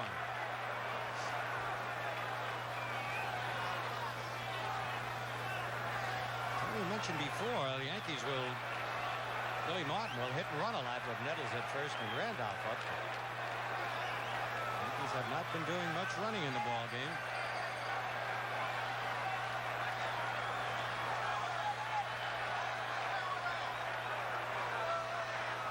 Back.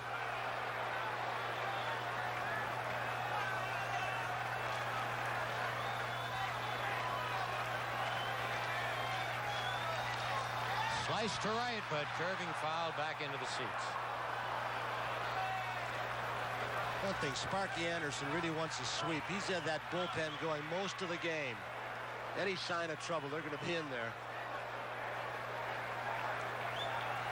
Wind may be a factor now, guys. The flags, especially those in left field, really blowing out. Stiff. Get one out. Jet stream and it'll really carry. One out.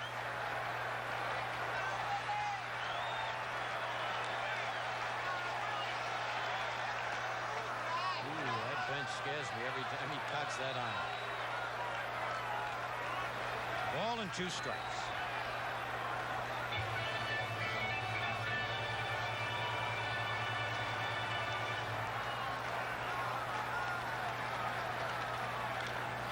Straight away center field, and Geronimo's there.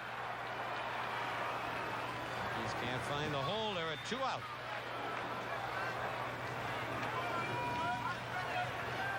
And Fred Stanley. Wait a minute, I think Billy's calling him back. Fred Stanley is ready to hit, but Billy Martin is waving him back in. There's Billy Billy. Hendricks coming across the outfield. Well, you got to try for the long ball now, Joe. He can reach the seats here. He's primarily a pull hitter.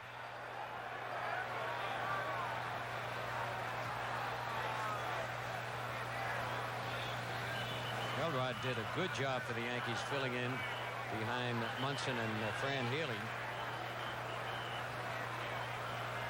He's had the experience playing with Baltimore in the World Series. He's got to catch his breath. He's been running a long way.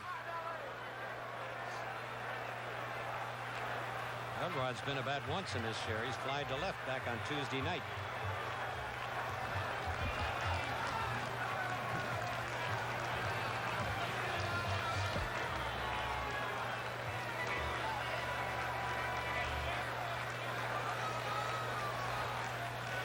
Maybe the big surprise of this series so far for Cincinnati is the group on the club, the 9 or 10 men who have the most to prove, Phil and Joe, and that's the pitching staff. They went into today's ball game allowing just 2 runs in each of the first 3 games, and they've been maligned. Larry Shepard, their pitching coach, sits quietly back. He doesn't say a word, but he's built a pretty solid pitching staff. There's Shepard.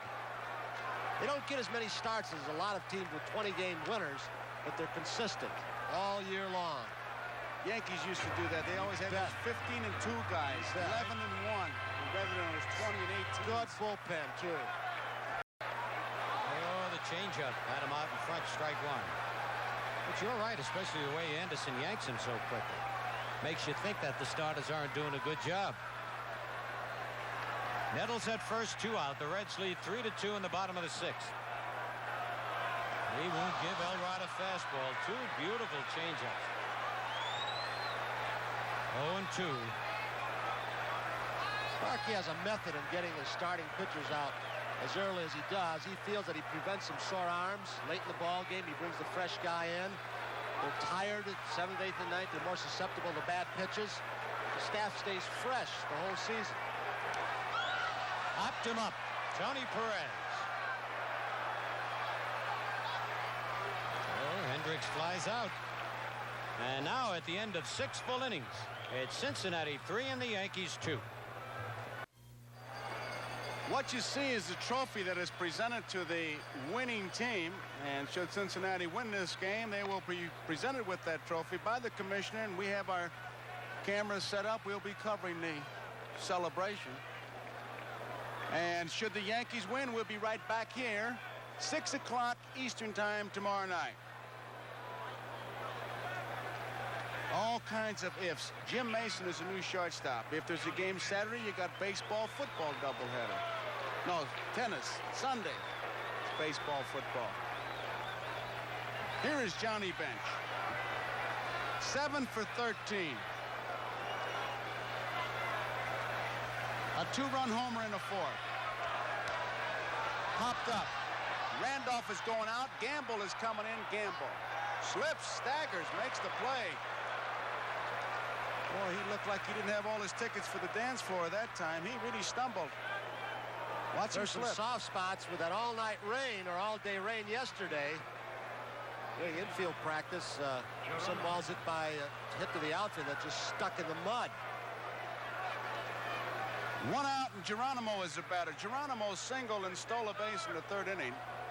Bounced out short to first in the 4th. 3 for 11 in the series. Strike 1. Cincinnati 3, New York 2. We're in the top of the 7th inning. A 2-run homer by Johnny Bench, the big blow. Munson's been the big hitter for the Yankees. He is 3 for 3. Strike.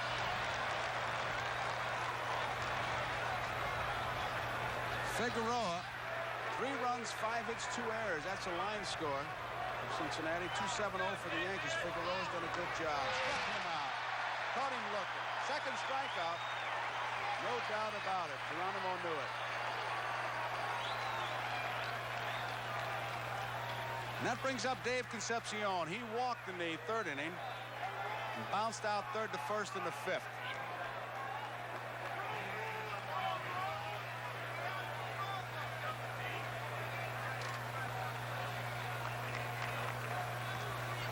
Three for 12 in this World Series. Dave Concepcion. It's a strike. Bill Deegan behind the plate. It's his first World Series.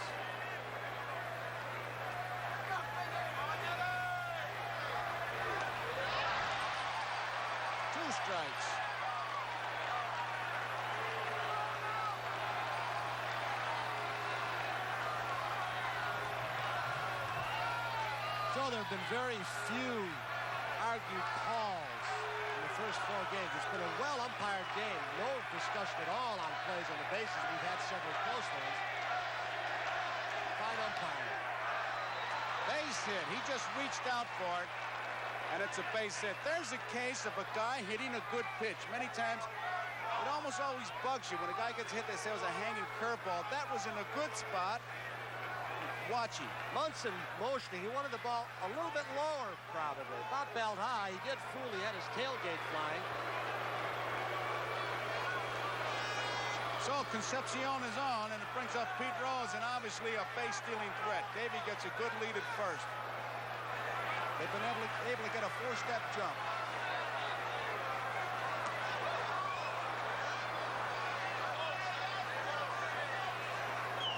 Concepcion's 1 for 1 stolen bases in the series, 21 for 31 during the regular season. He doesn't have the lead that Morgan had down there earlier when he stole. Maybe 2 strides shorter. But he's getting back standing up. And he knows he can go a little bit farther. Then he makes him dive. Strike. Different players have different ways of measuring. I remember Ken Boyer, as we look at Pete Rose, used to always say he'd get a lead, that if he fell, he'd be a body's length and arm away. Step in the dive. That's what Morgan and Concepcion Step in the talk dive. about.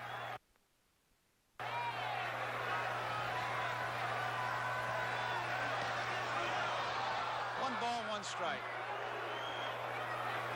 Pete Rose takes a good look at Sugar, and he's just a little bit busier this time. I'd have to take a look. Here's where I'd gamble a pitch out, Phil. All right. See what happens.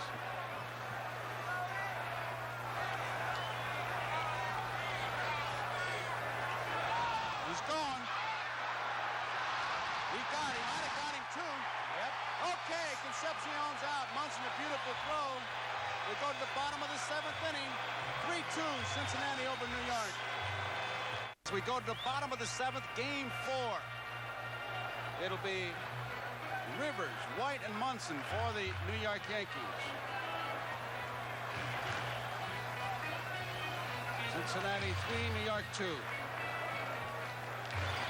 Phil, with Rose playing Rivers so close the entire series, he may take the bunt away from him down in that area, but does he ever drag in the direction of the second baseman? And beat Yeah, the pitcher I don't over? understand Or it. get the first baseman to feel the ball and beat the pitcher with the Nope, bag? I haven't seen him do it once all year. Well, he ought to learn that. He I know really he's taking should. some bunting lessons from you in spring training. Mickey Rivers popping shortstop in the first, fly to left in the third, single, stole a base and scored in the 5th. Rose comes in. You'd almost want to describe it as a 3-man line. Low. Strike.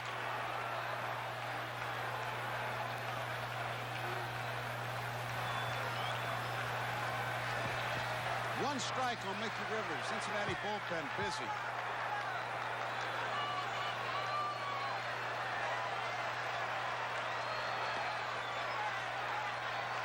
One ball, 1 strike. Gary Nolan has gone all the way. He's allowed the Yankees 2 runs, 7 hits. Figueroa 3 runs, 6 hits. Popped up behind the plate comes Johnny Bench and reaches into the stands, almost makes the play. He really hit that hard. He about made that play.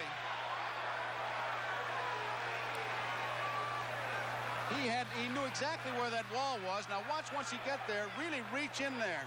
He's into the 2nd row. With that glove, it's almost like a first baseman's mitt. 1 ball, 2 strikes. Look at the umpire pursuing the play to see if there was going to be fan interference or see if he caught it cleanly. Good hustle by Deegan. What a try by Bench. Had a great catch of that guy's ear. Yeah. Johnny Bench.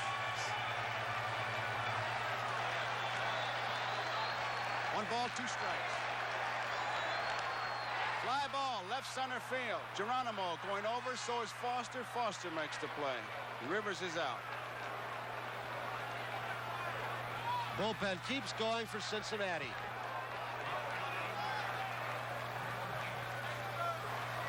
Billingham, number 43, McEnany now, the left-hander, has replaced Pedro Borbon. Sparky knows the value of a short left-handed relief man in this park.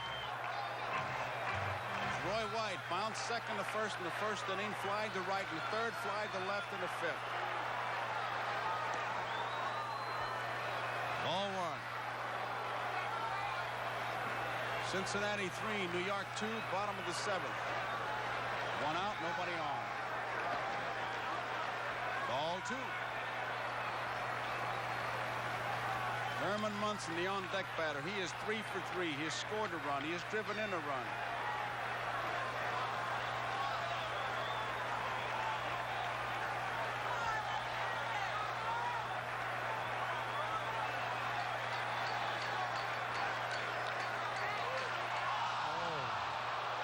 Two balls in the strike.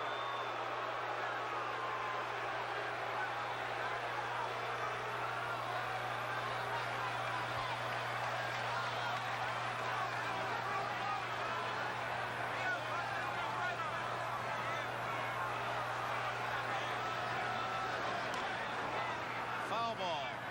Elston Howard makes the play. 2 balls, 2 strikes, 1 out. Cincinnati 3, New York 2, bottom of the seventh.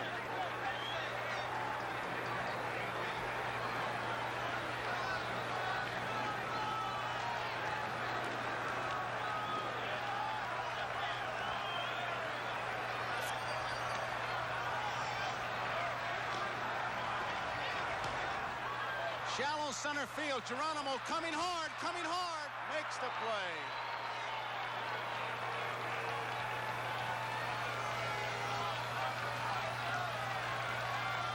Two outs, and here is Thurman Munson. Should get a nice hand from this crowd.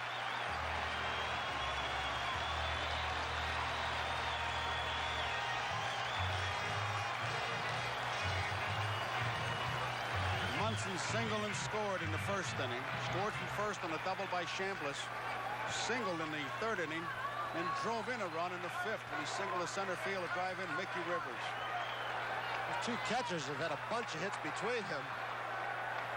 Munson's got 8. Bench got 7.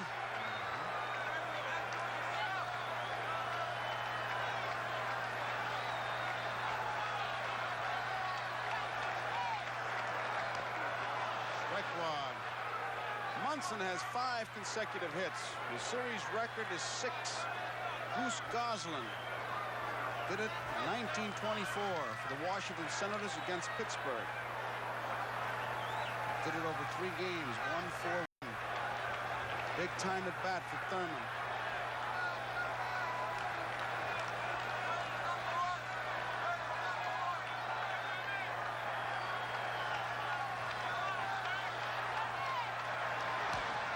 Pull foul. 2 quick strikes. It's the first time he's tried to pull the ball, nobody on base. Yep. Nolan now, excuse me, Phil. He's getting that changeup or breaking ball a little bit more inside part of the plate. If you're wondering why the pitchers are walking around a lot, they're blowing in their hands, and I don't know who started the rule, but you can't do it on the mound. You must do it off the mound. I don't know. I guess good housekeeping did that. I could never understand that rule. What's the difference with the way you do it?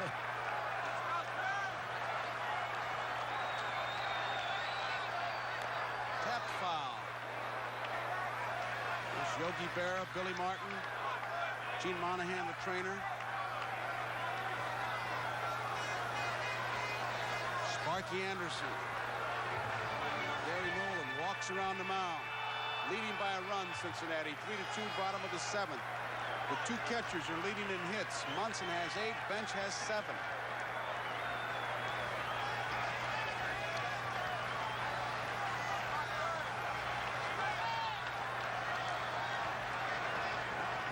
Outside, ball 1. 1 ball, 2 strikes. He's got to be considered one of the best hitters in the American League with 2 strikes on him, Thurman Munson. He does protect the plate. He's got that ability to fight off pitches high and tight. Line foul. Like that. Fight him off, hit him foul him back, and then they get one over the plate and he can drill it to right field, as he has so often in this series.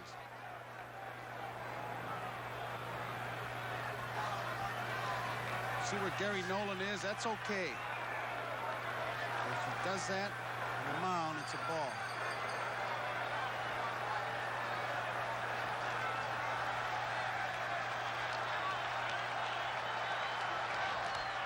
Up the middle, a base hit. Munson has just tied Goose Goslin. He's got his 4th base hit of the night. And he joins 120 other guys, I guess, with 4 hits in the game. Munson continues his tremendous hitting. That's 6 in a row, right? Sparky's going to go to the left-hander with Chambliss, May, Nettles, and Gamble coming up. He's giving the call to McEnany. Well, he goes with the percentages, Tony. Oh, he does. He's a guy that McEnany has been a forgotten man this year. He's pitched poorly. He gave a good relief job earlier. He's coming in again. There you see McEnany. 4 hits in the game, 35 times it's been done. Munson does it tonight, and there's a break in the action here at New York with the score, Cincinnati 3, New York 2.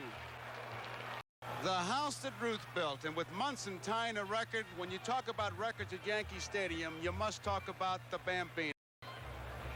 There he is, a home run, a familiar scene. Lou Gehrig will be at the plate. And boy, he knows what to do when he hits the home runs. There is Lou Gehrig to greet him. How many times that happened?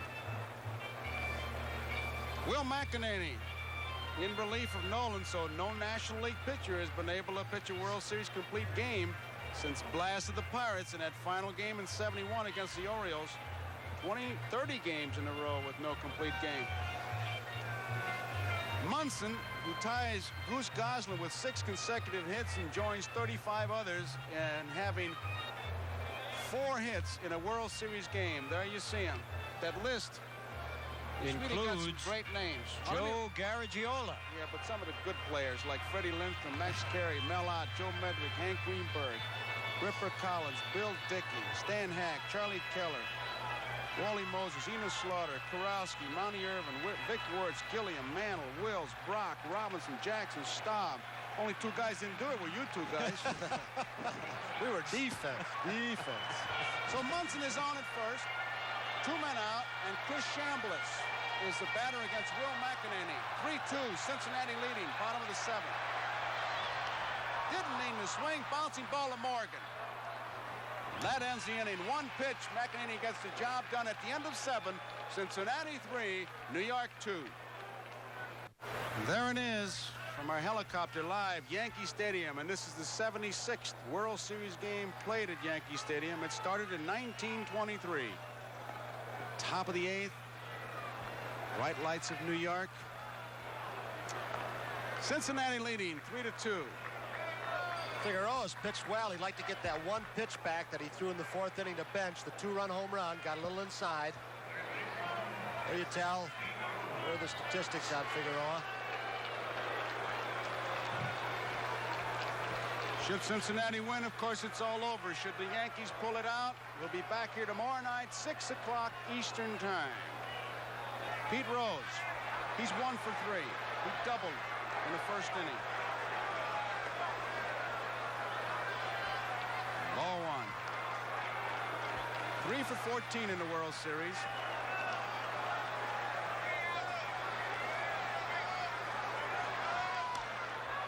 Left center field, Mickey Rivers taking charge. Makes the play, and there's 1 away. Rose flies to Rivers. Brings up Griffey. Griffey is 0 for 3. 1 for 15 in the series.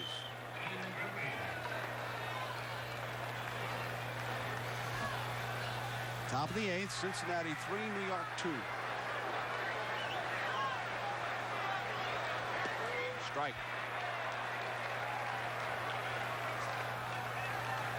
Figueroa has gone all the way for New York. He has allowed 6 hits, 1 a home run, a 2-run homer by Johnny Bench in the 4th.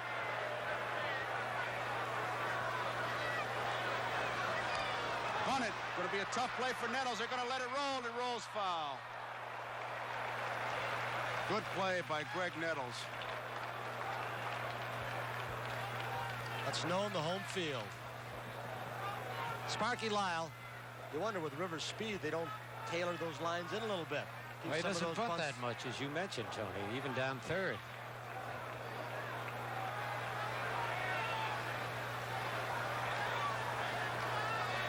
see Sparky Lyle in the bullpen. If there is a game tomorrow, it'll be at 6 o'clock, as Joe's mentioned many times. I don't think Billy Martin is named as starter. Some say Holtzman, some say Hunter.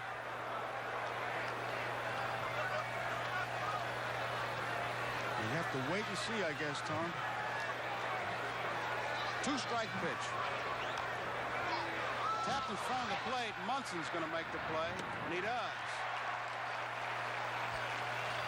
Griffey is out. Munson, Chambliss.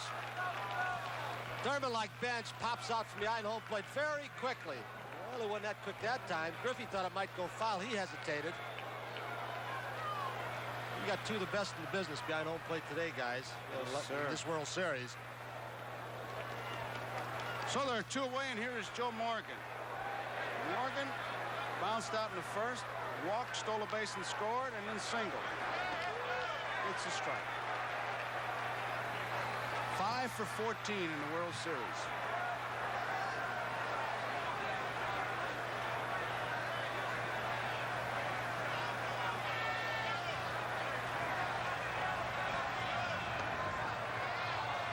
One ball, 1 strike.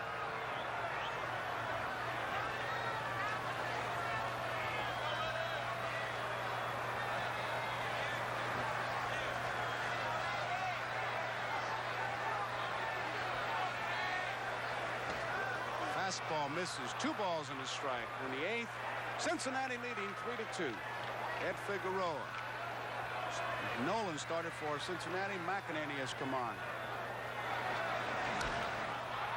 Deep to right center field. Rivers going to have room.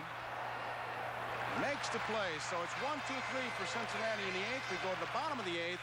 Cincinnati 3, New York 2. Stadium from above.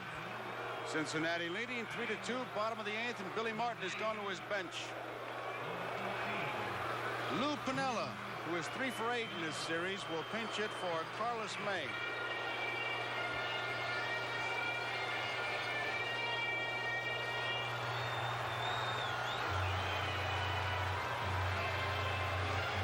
Will McEnany came on to get Chambliss to end the 7th inning. Ball 1.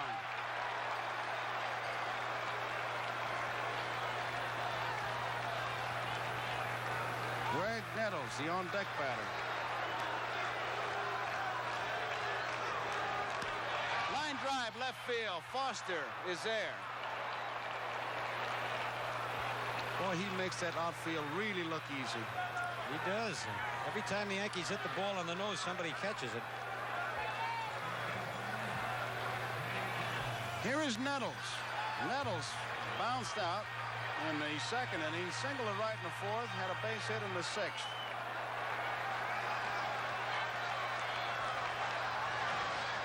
Strike.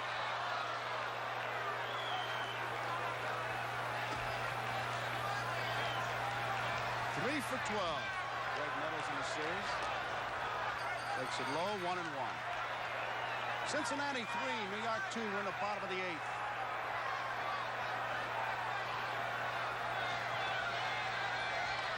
Moves him back.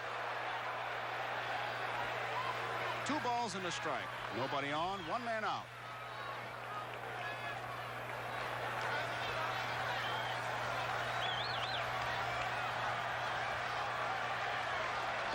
Outside. 3 balls and a strike.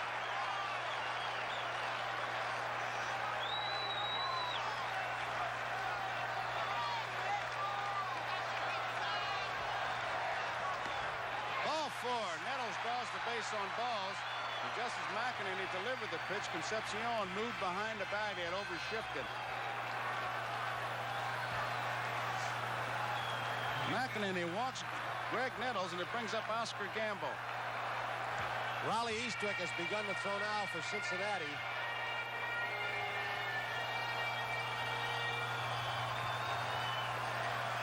Gamble popped to the 3rd baseman in the 2nd inning. Safe on an error in the 4th and popped to the 2nd baseman in the 6th. 3-2, Cincinnati leading in the bottom of the 8th. Left field, George Foster going back. He's there. 2 outs. It's a perfect outfield for Cincinnati's speed. Any of those long fly balls or line drive, with the speed they have, they can just outrun them, run all day long. They've done it throughout the whole series. Their pitchers have been able to take advantage of the park, keeping the ball away. Tough situation, making them hit to the deep part of the park. When you go into a park, as you well know, guys, you always say, which is the outfield where I can get the most outs? And here it's from right center to left center. Big park. Randolph, strike one.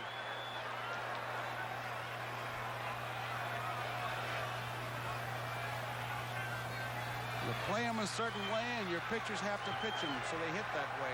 Cincinnati pitching has been able to do that. Bouncing ball to Concepcion. He's got it to Morgan. The force is on. That ends the inning. So at the end of 8 complete innings, Cincinnati 3, New York 2. It'll be Perez, Dreesen, and Foster in the top of the 9th against Figueroa, who has gone all the way. Cincinnati 3 runs, 6 hits, and 2 errors. The Yankees 2 runs, 8 hits, and no errors. Looking ahead, the bottom of the 9th for New York, it'll be Mason or a pinch hitter, Rivers, and White. Perez bounced out. Chambliss unassisted in the 2nd inning, lined to center field in the 4th, bounced out 3rd to 1st in the 6th. 5 for 16 in the World Series. Affectionately called Dog, Top Dog.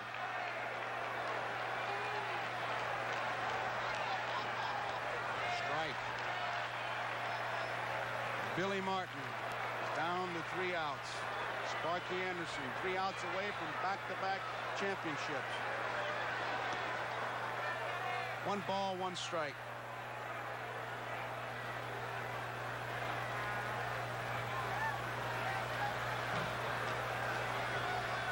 Nobody on, nobody out. Top of the 9th, Cincinnati leading by a run. Hot smash, foul ball. Tony Kubek is headed for the Cincinnati clubhouse. Should they win, we will, as always, been doing it for 30 years now. We'll cover the winning clubhouse. 1 ball and 2 strikes. Tony Perez.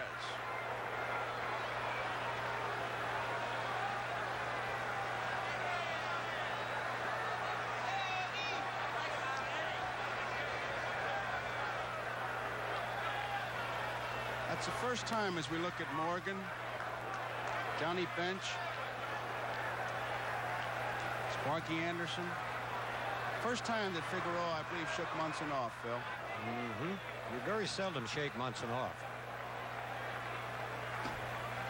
2 balls and 2 strikes. Top of the 9th, Cincinnati leading 3-2.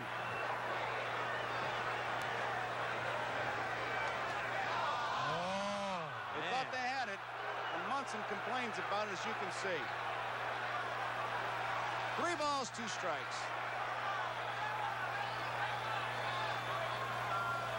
Too close to take with 2 strikes. Take a pitch like that, you're usually just fooled. Billy Martin chipping in. You see Gene Michaels on the headset. Brody Tebbets, Carl Keir, Clyde King setting the defense with the walkie-talkie as the ball is fouled off. A lot of the Cincinnati players are CB fans. I think Johnny is Sidewinder, Johnny Bench. Mike Lum is Hawaiian Punch. That's the stick, Gene Michael. There you see Michael. Oh, I wish Broderick Crawford would say hello to him. Ball 4. Perez draws the base on balls. That's a 4th walk. Given up by Figueroa.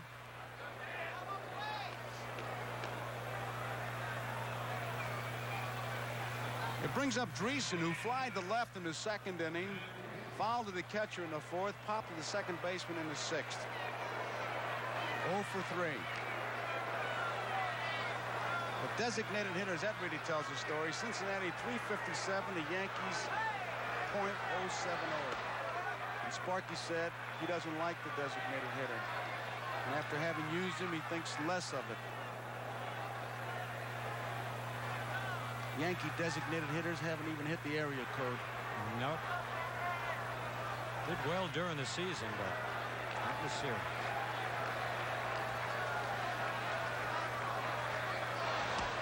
Strike. 1 ball, 1 strike. Nobody out. Perez is at first base. 3-2, Cincinnati leading, top of the 9th.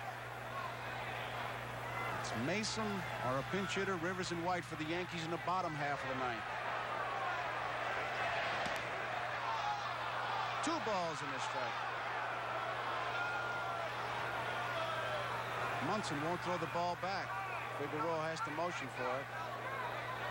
Here's John with Bill Deegan. They're going at it pretty good.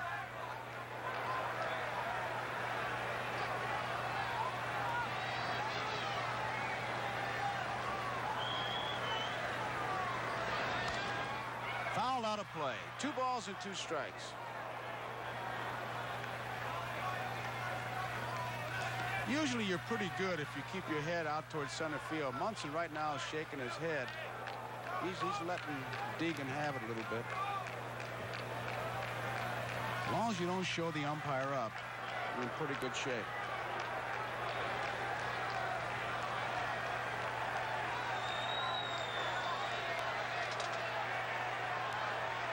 Two-two pitch. Gets away from Munson. It heads for the dugout, misses it, and Perez stops at second. It's a wild pitch charged to Figueroa. Here's the pitch. Looked like a breaking ball. Thurman tried to backhand it, couldn't find it for a minute. Every time you throw the curve that breaks away, it bounces the other way, Joe, doesn't it? On the Sure catcher? does. It's a play you just have to practice in spring training, boy, and you hate it. Lee Wire's calling time. Bruce Fleming is calling time now at first base. They got some jawing going on. Billy Martin and Fleming. Oh, he threw Martin out. Here we go. Bottom of the 9th inning, and now Fleming is going after with Martin.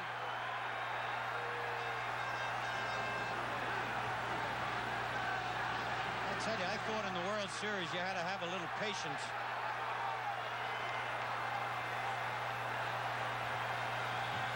Something a lot of the Yankee ball players have said, Joe. They're not taking anything away from the American League umpires, but they figure the American League umpires don't want to make it look like they're giving the Yankees any breaks. And so a lot of the close calls have gone against the Yankees.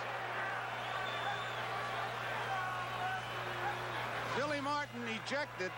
Earl Weaver was thrown out by Shag Crawford in 1969. And now Billy Martin has just been launched. It's kind of a, I'd have to say, a unique time. Nothing was really happening. It was a wild pitch. Perez went to second, and Wire at third base pointed to the dugout. Then Fromming pressed the button, and Billy was gone. Foul tip. There is Fleming. Gone. Now here comes Billy. You're going to throw me out, you're going to hear my whole speech. And if you could read lips, you know what Fleming said. That was rated X.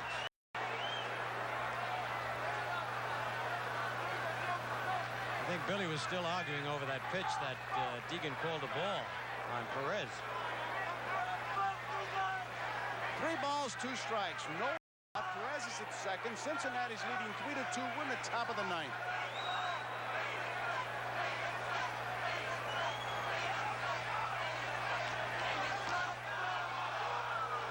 Ball 4. Dreesen draws the walk. And here comes Yogi, who obviously is running the club with Billy Martin having been ejected. Yogi getting a standing ovation from this crowd.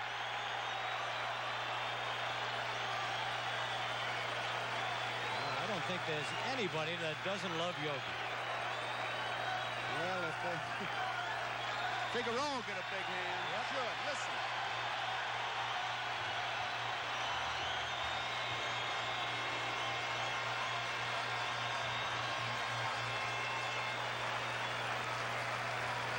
The Yankee bench really congratulating Figueroa, who did a tremendous job. The line score on him, 3 runs, 6 hits, and 2 errors. There's a break in the action as we wait for the new Yankee pitcher here in New York with the scores Cincinnati 3, New York 2.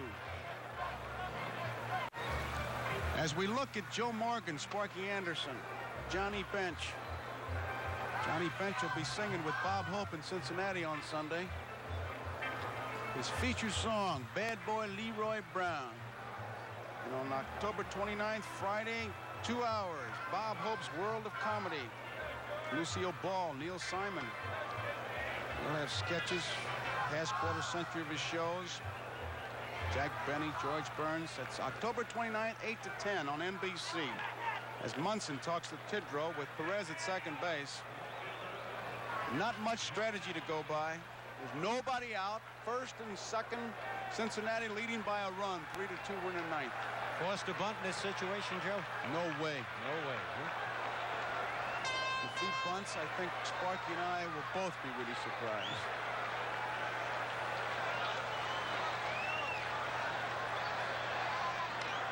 Straightaway center field. Perez is tagging up, and so is the base runner Dreesen at first. Rivers makes the play. Perez is heading for third. The throw is not in time. So they get Foster, but they pick up a base.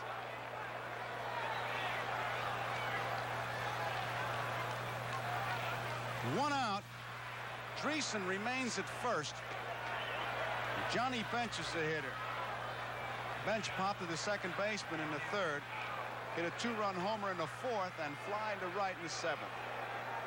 Dick Tidrow. Second series game. He pitched 2 scoreless innings in the first game. His first game.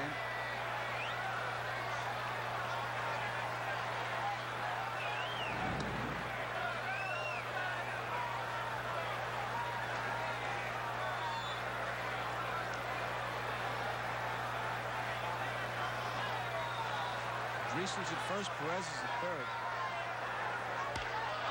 Deep to left field. Roy White going way back, leaps and home run. It's a home run. They've signaled home run.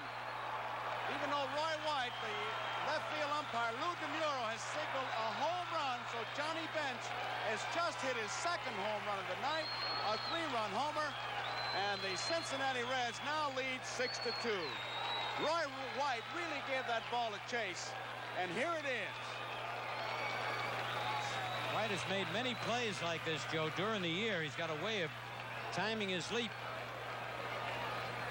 But it did not hit his glove. You saw it hit the fan there and then come back on the field. He quickly chased the ball. Here's another angle from our center field camera. Look at him find the wall, get above the fence. You see the ball hit the fan, but Lou DeMuro, the umpire, left field, ruled home run immediately. We get a gust of wind here. Boy, that's blowing a lot of the fans right out of the ballpark, along with Johnny Bench's 3-run homer. Johnny Bench. Just about wrapped it up for Bench to be the hero of this series. What a series he's had. Geronimo fouls it off. 2 home runs by Bench in this game ties a record for a National League player. There you see him. 8 for 15 he's had in this series. Fouled out of play.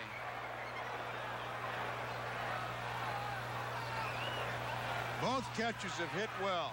Johnny Bench really productive. He has driven in 5 of the 6 runs. Foster drove in the other one for Cincinnati.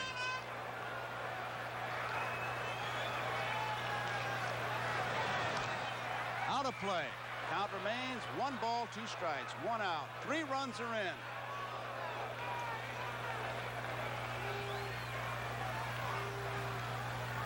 Johnny Bench jumped on the first pitch.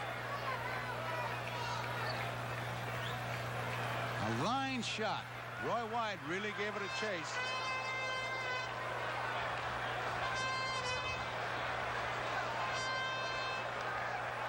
Out of play. 1 ball, 2 strikes, 1 out. Nobody on, 3 runs in. Cincinnati 6, New York 2, top of the 9th.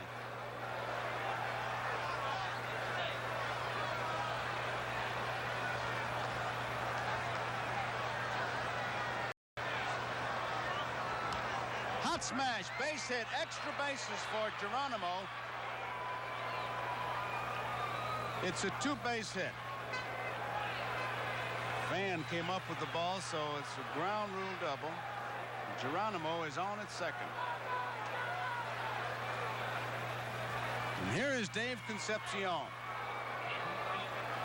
Concepcion walked into third, bounced out, third to first in the 5th, single to center in the 7th.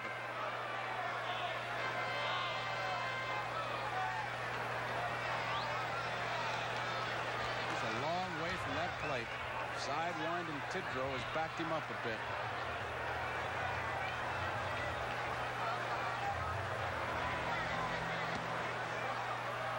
One strike.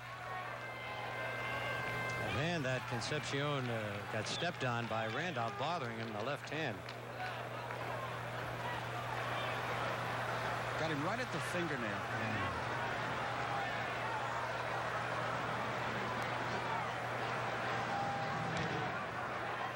Fair ball.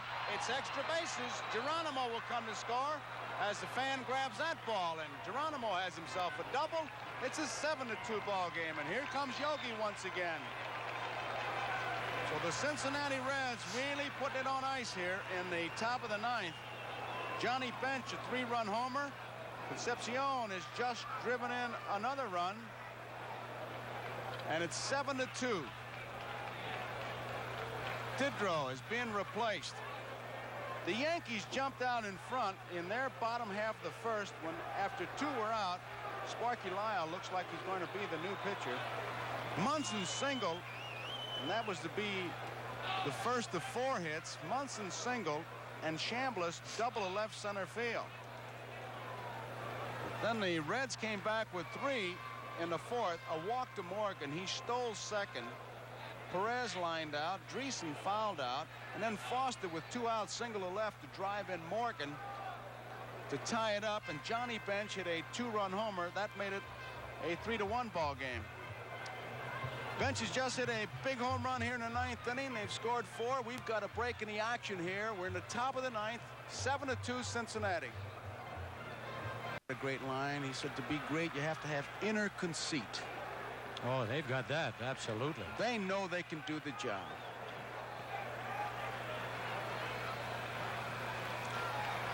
Sparky Lyle.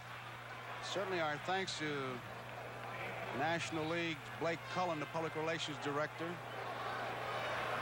Dick Wagner, vice president of Cincinnati. Jim Ferguson, the publicity director. Roger Rule, promotion director. For the Yankees, Cedric Tallis, the vice president. And Marty Appel, publicity. And Barry Landers, promotion director, for all the help they've given us. Bob Fisher of the American League. As Pete Rose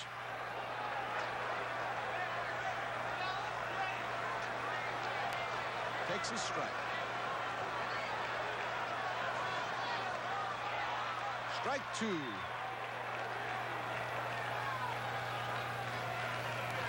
Two strikes, 1 out. That's Concepcion at second base, 7-2. Cincinnati leading.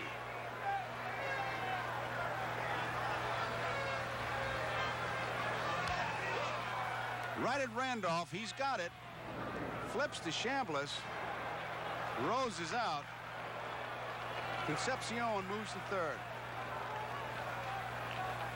Thanks to Commissioner Bowie Kuhn, Johnny Johnson, Joe Reichler, Bob Weirs, Director of Information, Dave Meister, Director of Radio and TV. Many people involved in a World Series, but right now it's Cincinnati and the Yankees. Cincinnati, bouncing ball. Griffey, out. Chambliss unassisted. That ends the 9th inning. We go to the bottom of the 9th. Cincinnati 7, New York 2. Bottom of the 9th inning. Cincinnati out in front by the score of 7-2. Otto Velez has come out of the Yankee dugout. He'll be the pinch hitter against Will McEnany. Velez is batting for Mason.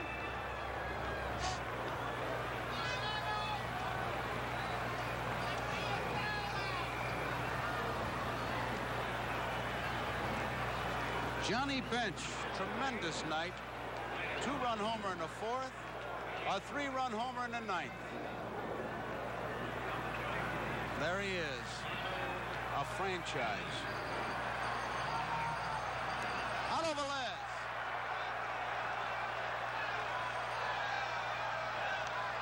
Out of play, strike 1.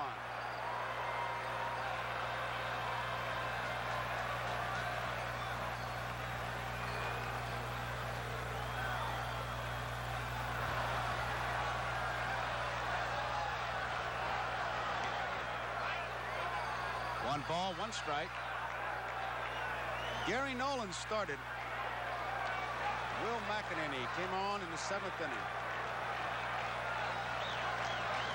Foul back. 1 ball, 2 strikes. Cincinnati 7, New York 2. Bottom of the 9th, game 4.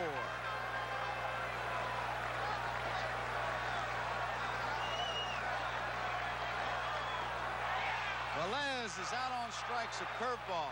McEnany gets his first strikeout. 1 out, and it brings up Mickey Rivers.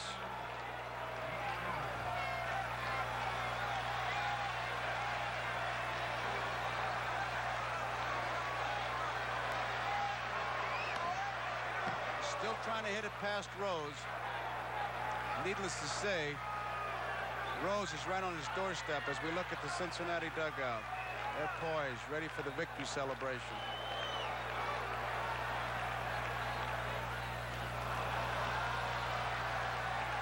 One strike to count.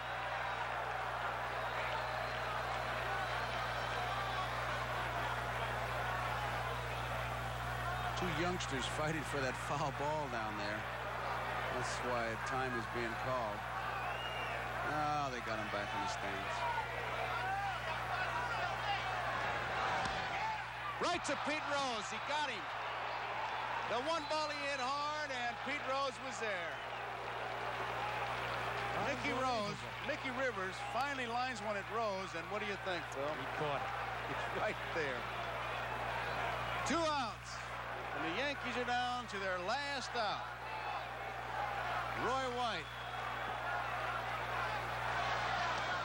If Roy White should get on, it'll give Munson a chance to be the first player ever to get 5 hits in the game. He's already gotten 4.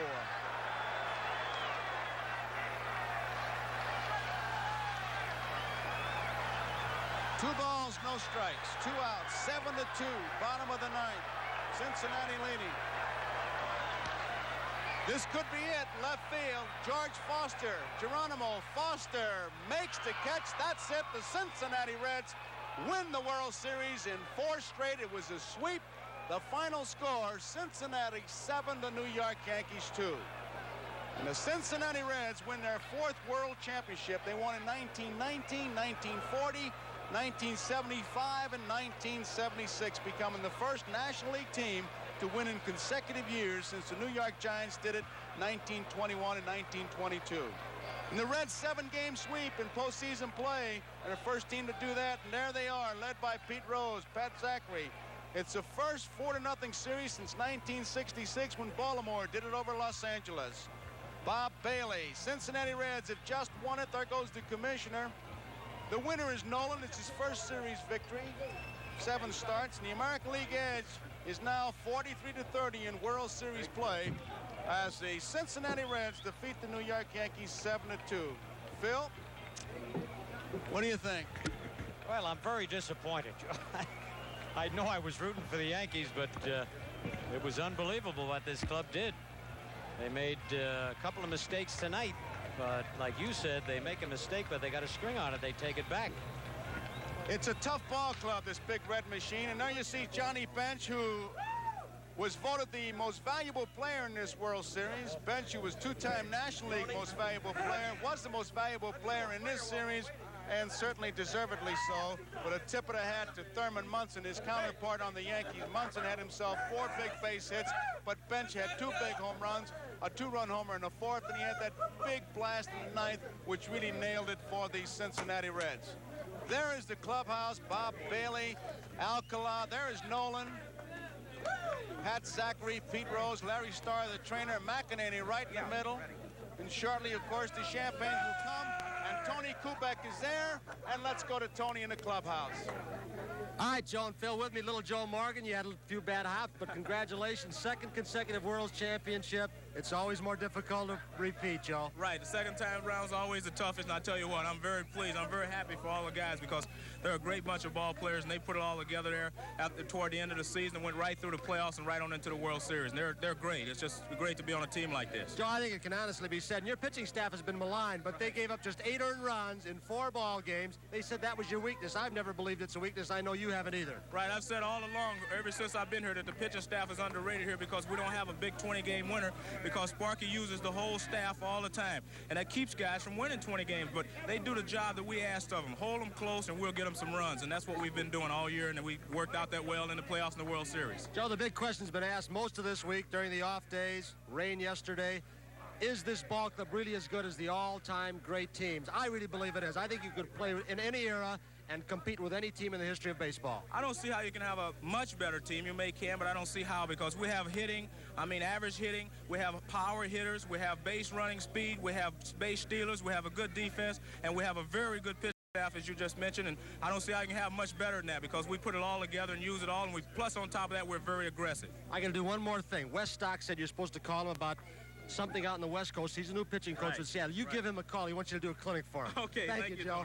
All right, right now, the commissioner, Joey Kuhn, Sparky Anderson, congratulations. The president of the club, Bob Hausum, the chairman of the ball club, Mr. Lewis Nippert, congratulations to y'all. And Mr. Commissioner, I'm going to let you do the honors. All right. Tony, I'm very proud on behalf of professional baseball to present to Gus and to Bob and to Sparky and to this great championship team of Reds. The first team to win 2 consecutive World Championships in the National League since 1921-22. A truly great team, beautiful trophy, emblematic of this team and what you've achieved. Congratulations to you all on behalf of everybody in baseball. Let the boss speak.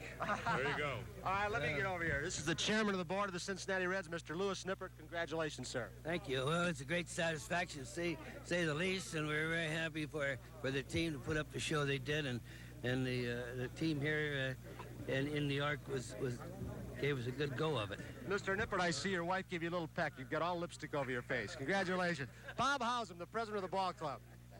Well, Tony, this was one I wanted more than anything because I think that you may only see the last balanced teams of baseball, and I wanted it so bad because this was a great club, and they worked so hard, and Sparky and his coaches did such a great job. Bob, and you did it in such style. You proved that your pitching staff that you helped put together with some trades and bringing them through the farm system, it's been maligned, but it's been a good pitching staff. It showed in this series.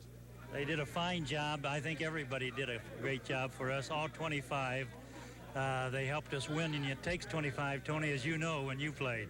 And it's more difficult to repeat. Commissioner Sparky Anderson, I want to get a word from Sparky. Congratulations, Spark. Tony, thank you. But the proudest I think I am of this club is they showed that you can have class and pride and still be world champions. You don't have to be madmen and the different kind. This club here is the greatest club that's come down the pike for one reason. They got more class than any other baseball team has ever had. There's one guy shows the way, and that's you, Sparky. Thank you so much. Commissioner, any final words? Johnny Bench with 2 big home runs. Baseball commissioner. All right. Thank you, sir. Johnny, what a way to have a World Series after somewhat of a disappointing year. Fantastic. 2 home runs. What a way to make a year. That made it, Tony. Mom and Dad out there, and I know they're excited as I am.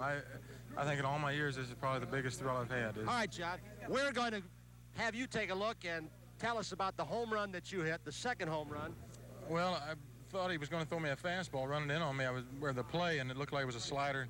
I really stayed with it. I wanted to hit the ball in the air somewhere and try to get that run in because I really didn't feel safe with a 1-run lead at that point. Johnny Rivers didn't get on base to try and challenge your arm. Every time somebody did, you gunned them out.